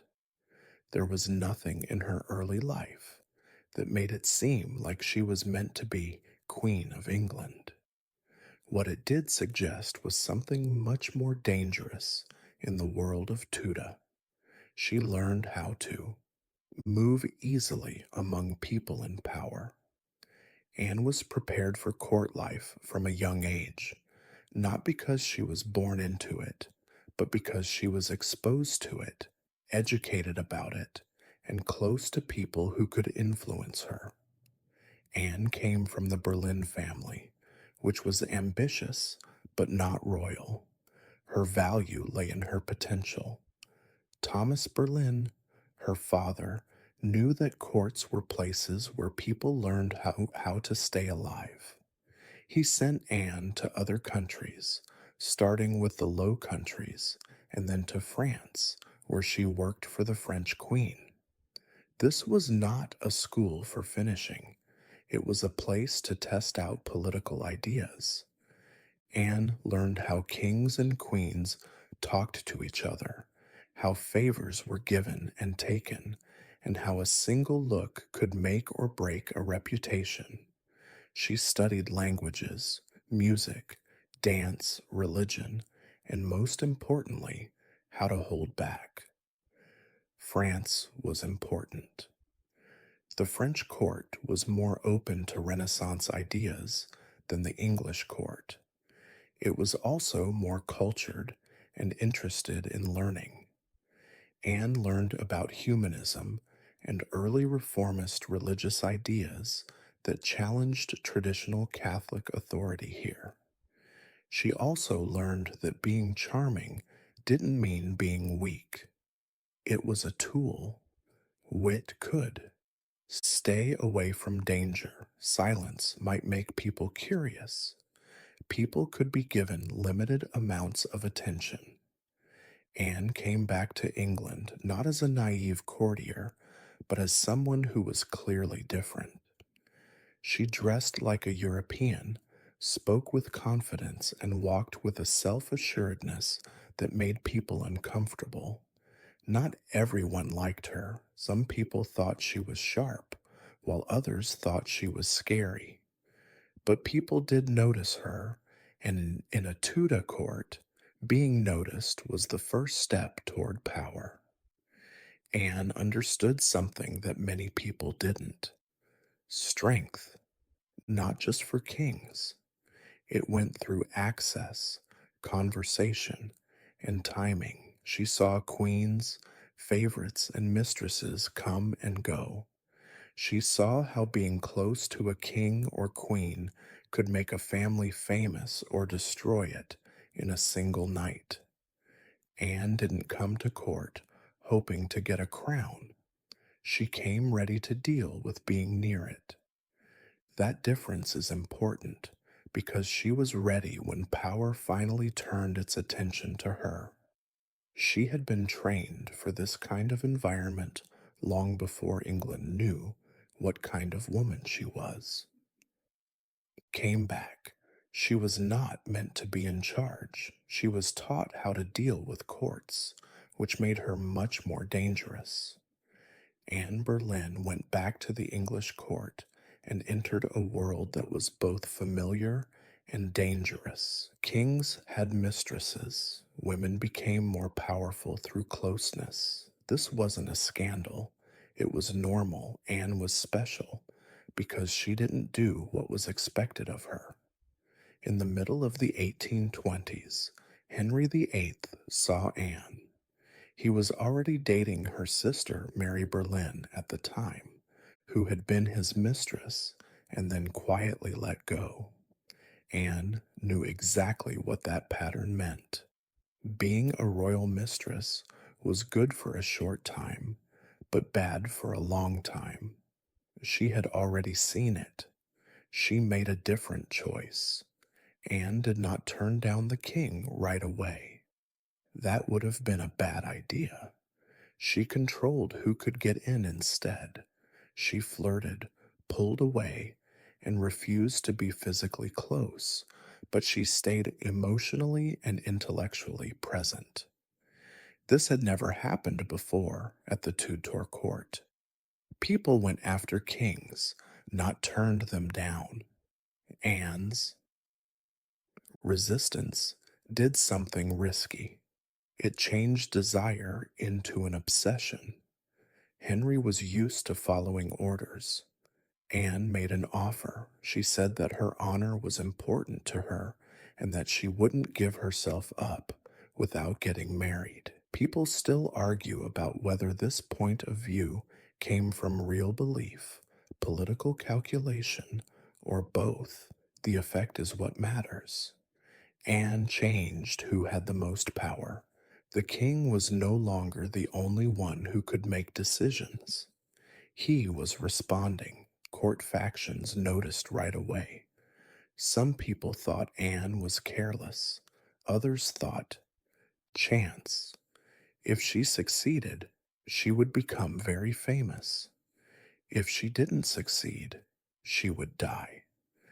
At this point, Catherine of Aragon, Henry's queen, was safe both legally and morally. Anne's refusal quietly put that stability in danger. Anne also knew a lot about optics. She worked on building an image of being virtuous and very smart. She talked to Henry about religion, politics, and the need for change. She made herself not a temptation, but a partner. This was very different. A mistress could be thrown away. A wife switched dynasties. Henry's wish turned into a strong will. He didn't want Anne for a short time.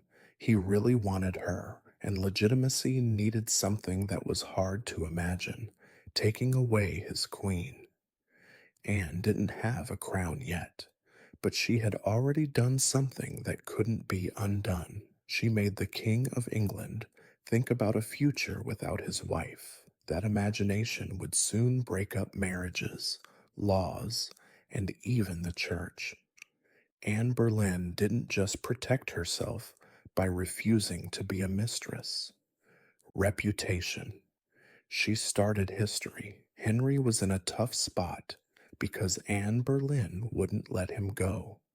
He was married to Catherine of Aragon, a queen who was well respected throughout Europe and whose marriage was approved by the Pope himself.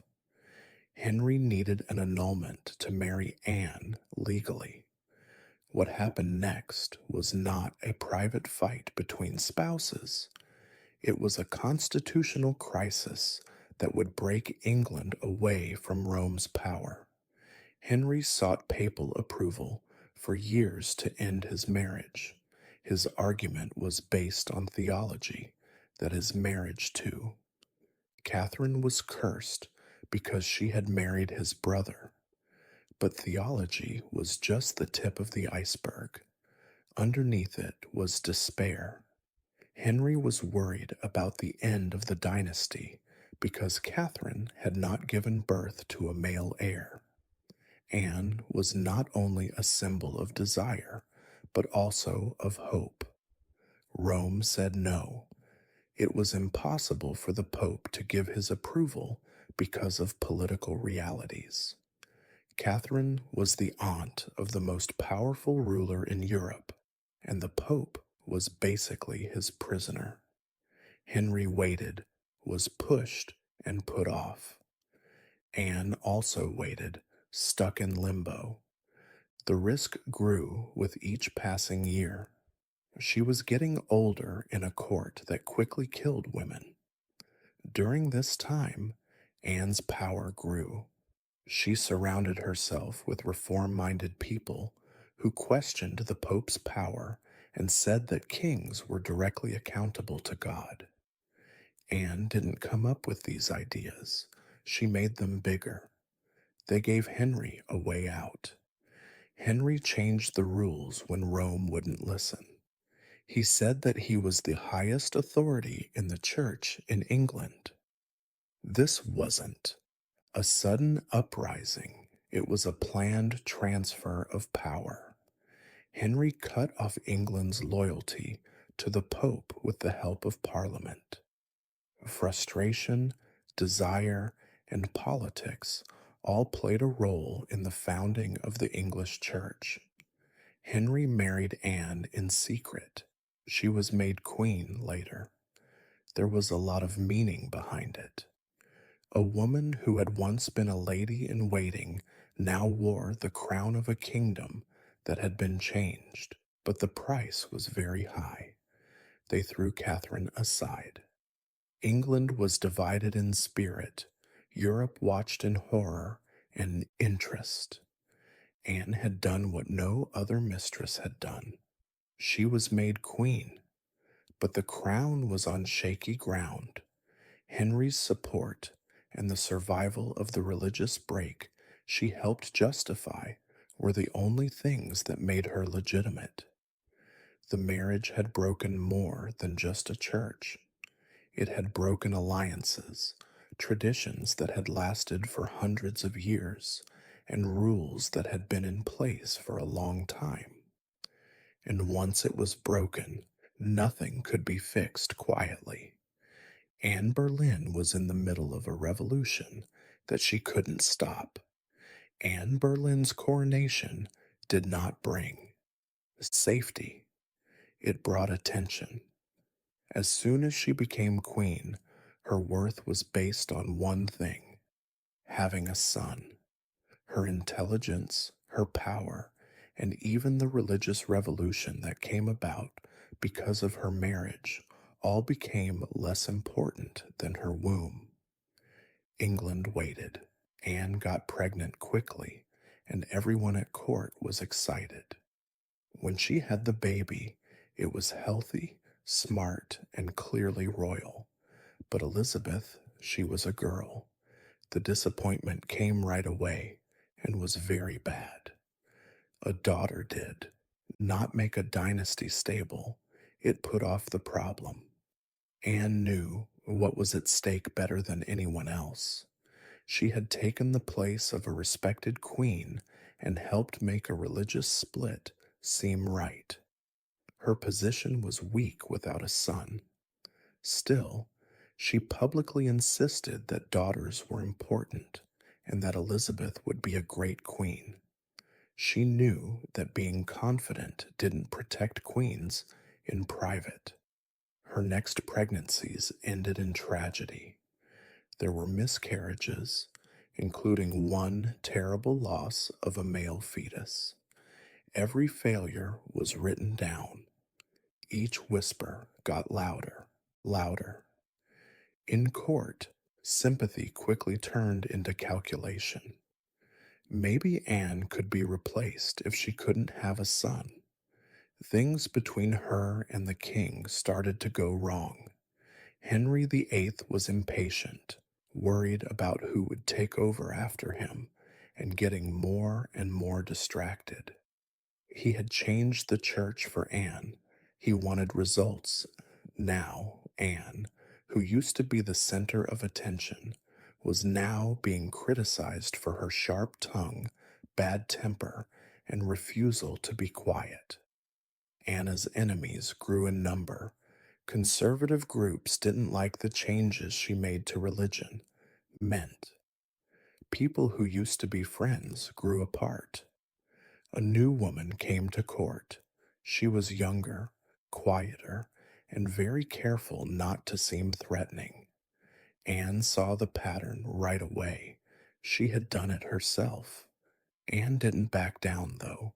She fought, argued, and kept getting involved in politics and religious patronage. This only made her look worse. It was dangerous for a queen to talk too much. A queen who didn't have a son could be thrown away. This is where Anne's queenship ends in tragedy. She was still smart, still strong, and still important. But none of that mattered now. The rules had gotten stricter. Have a son or get kicked out. Anne Boleyn was still queen, but the ground she was standing on was starting to break. Anne Boleyn didn't fall because she made one mistake. She fell because living had become too hard for her. By the spring of 1536, the political climate around her had changed a lot. She was no longer a symbol of hope. She stood for danger. Anne Boleyn had made enemies since the day she got up. Some people hated her for taking her place. Catherine of Aragon, some people hated her reformist views. A lot of people just didn't like how smart she was and how she wouldn't shut up. These enemies waited as long as she was the king's obsession. They moved when he stopped loving them. The loss of a male child early that year was the turning point. Not only did it let the king down, it set him free mentally. The marriage had failed at the one thing it had to do. People quickly started looking at other options. Anne used to be the woman who would not be a mistress, was now quietly moved to another court lady. This time, history was repeating itself, but Anne wasn't in charge of the terms. What happened next was not a breakup that hurt. It was a murder that was legal. Charges were made with terrifying speed. People said Anne had cheated on her husband, had sex with her brother, and betrayed her country. These crimes didn't make sense. They were helpful ones. Cheating on your spouse wasn't enough. Treason meant death and took away any chance of getting better. The men who were accused were courtiers with not much, the ability to protect themselves. Confessions were either forced or suggested. Timelines were changed. There wasn't much evidence, but that didn't matter. Tudor justice didn't care about proof. It was all about the result. They arrested Anne and took her to the Tower of London. From that point on, the end was certain. Trials were set up quickly. The outcomes were already set. Witnesses said what they needed to say. The woman who used to control, who could see the king, no longer had any power. The speed of Anne's fall is what makes it so disturbing. One day, she was the queen.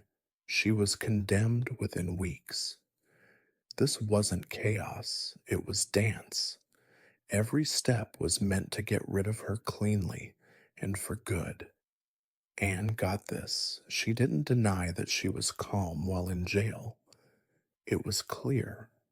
She knew that the system she had helped change was now being used against her. Her rise had an effect on England. Her fall made that everyone think of something even more important.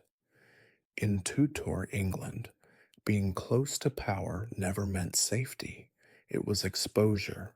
Anne Boleyn was no longer needed, and in this world, that meant death. The purpose of Anne Boleyn's trial was not to find the truth, it was made to fix a problem. The verdict was already there when she went in front of her judges. The events were like a play, set up to make the inevitable look like law.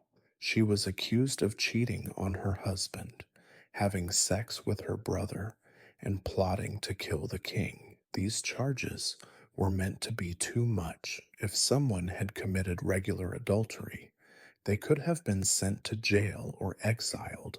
Treason needed execution. The goal was not to fix things, it was an eraser. The proof was ridiculous. Dates didn't match up. Witnesses put Anne in a place where she couldn't have been. People said that some of the alleged encounters happened in public places where they were always being watched. But Tudor courts didn't need things to be consistent. They needed people to follow the rules, and fought hard to protect herself. People who wrote about her at the time said she was articulate, calm, and hard to believe. She said no to all of the charges. She questioned things that didn't make sense. She told the court about her status and service again. None of it was important. The judges were nobles, and their futures depended on how happy the king was. Justice wasn't blind. It did what it was told. George Berlin, her brother, was tried and found guilty just as quickly. There was a specific reason for including incest charges. It made sure that all morals were destroyed. Anne was not just unfaithful, people made her look like a monster. This story made it okay for her to die and for her whole legacy to be rewritten. The trials went by very quickly. There was no long investigation and no strong defense. Sentences were given as a matter of course. The machines moved too smoothly for it to be an accident.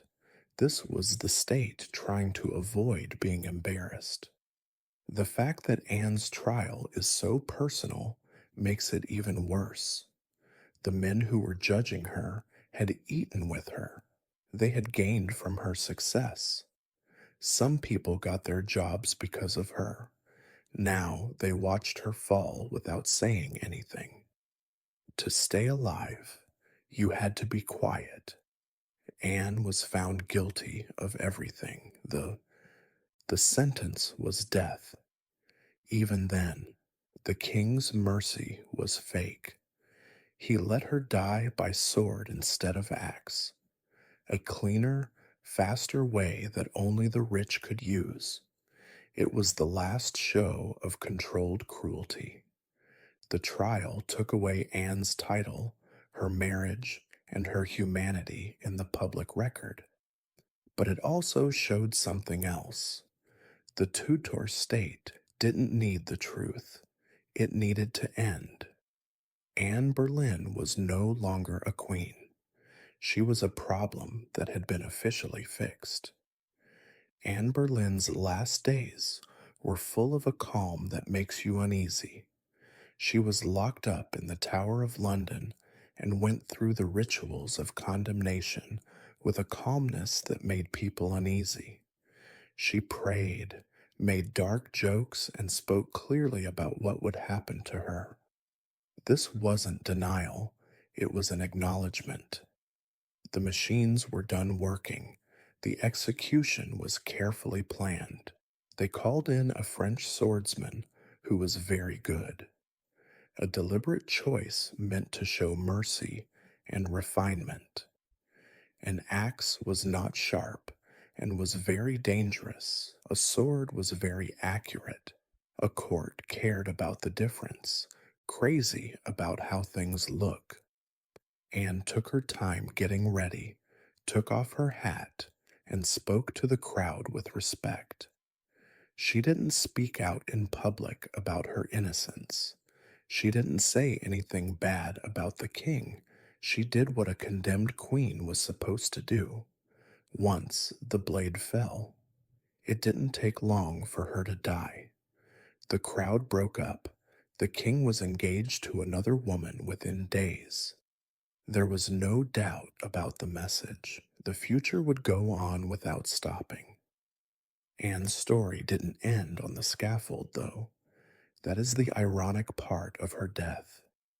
The state could erase her body, but not the effects of her life. The religious break that made her marriage okay stayed the same. The church in England did not go back to Rome.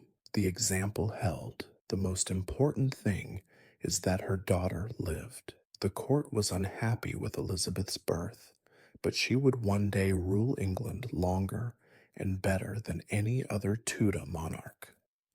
The queen they thought was a failure turned out to be one of the strongest rulers in English history. Anne's reputation changed over time. Some people at the time still saw her as a seductress and a heretic. Some people thought she was a victim of tyranny. Later generations would reinterpret her story over and over again, putting their own worries and values into it. A woman with big dreams, a reformer, a martyr, a porn star, and an architect. Her effect is what stays the same. Anne made a king break a church, throw Europe into chaos, and change the laws about who should be next in line for the throne. She did this not with armies or titles, but by saying no, being smart, and being in the right place at the right time. Her strength was individual, and that made it dangerous. Anne Boleyn did not live to see the changes she made to the system, but the system could not stop what she had started. Her death ended a chapter in a violent way. It didn't bring back the old order. In Tudor, England, memory was as dangerous as ambition, and Anne Boleyn was always on people's minds. People were careful with Anne Boleyn's name in the years right after her death. She was officially disgraced, her marriage was annulled, her title was taken away, and her memory was reduced to a mistake best. Forgotten, but history doesn't always agree with what the government says. Elizabeth I, Anne's daughter, grew up in a shadow that never fully went away. People said she was not legitimate. She was taken out of the line of succession. She was raised with care, watched closely, and reminded in a subtle way of how dangerous it could be to be favored by the king. But in this limited space, Elizabeth learned the most important lesson that Anne had never been able to finish learning: survival through self control. Elizabeth got more from Anne more than blood. She got her intelligence, language skills, political instincts, and a deep understanding of how women who seemed threatening were punished by those in power. Elizabeth learned to hide her ambition behind patience, unlike her mother. She saw the mess that Henry's marriages left behind. She watched queens come and go. She learned how much it cost to be seen. The things that people used to criticize Anne became Elizabeth's strengths. Anne had spoken too harshly, done too much, and challenged too directly. Elizabeth learned how to put things off, change the subject, and stay unreadable. Anne made decisions, but Elizabeth put them off. Anne wanted to be legitimate through marriage, but Elizabeth ruled by refusing to do so. When Elizabeth finally became queen, she inherited a kingdom that had been changed forever by her mother's life. Rome no longer had control over England. The king or queen was in charge of the church. Religious identity was based on the country, not the pope. All of this can be traced back to Anne's marriage and death. People would later remember Elizabeth's reign as stable, brilliant, and successful. But that stability came from what they learned from disasters. Elizabeth used Anne's fate as a warning book. Every planned silence, every postponed choice, and every carefully staged appearance were haunted by her mother's story. Anne had tried to gain power by being close to people and being seen as legitimate. Elizabeth got it by being far away and unclear. Both strategies were reactions to the same situation, a system that, that ate women who didn't know when to stop. In this way, Anne did not fail to have a successful child. She made the best ruler England could have had at the time. Elizabeth didn't rule because Anne died. She did it because she understood it. The daughter did what the mother could not by turning down Anne's gift, but by living through it. The most important thing Anne Boleyn did was after she died. She should have been stripped of her title, killed as a traitor, and officially erased from royal favor, disappeared into history as a warning. Instead, her life became a fault line. that changed England's politics, religion, and culture forever. After Anne died, the English Reformation did not go back to what it was before. The break with Rome stayed. The monasteries stayed broken up. The crown still had power over the church. What had been done to get Anne became the new normal. Even people who hated her benefited from the system that her presence had to create. That. This alone makes her one of the most important people of the TUDA age. Anne also changed how people thought about being a queen. Before her, queens were expected to be obedient, have children, and not get involved in politics. Anne broke every one of those rules. She spoke, argued, supported reformist thinkers, and got involved in politics.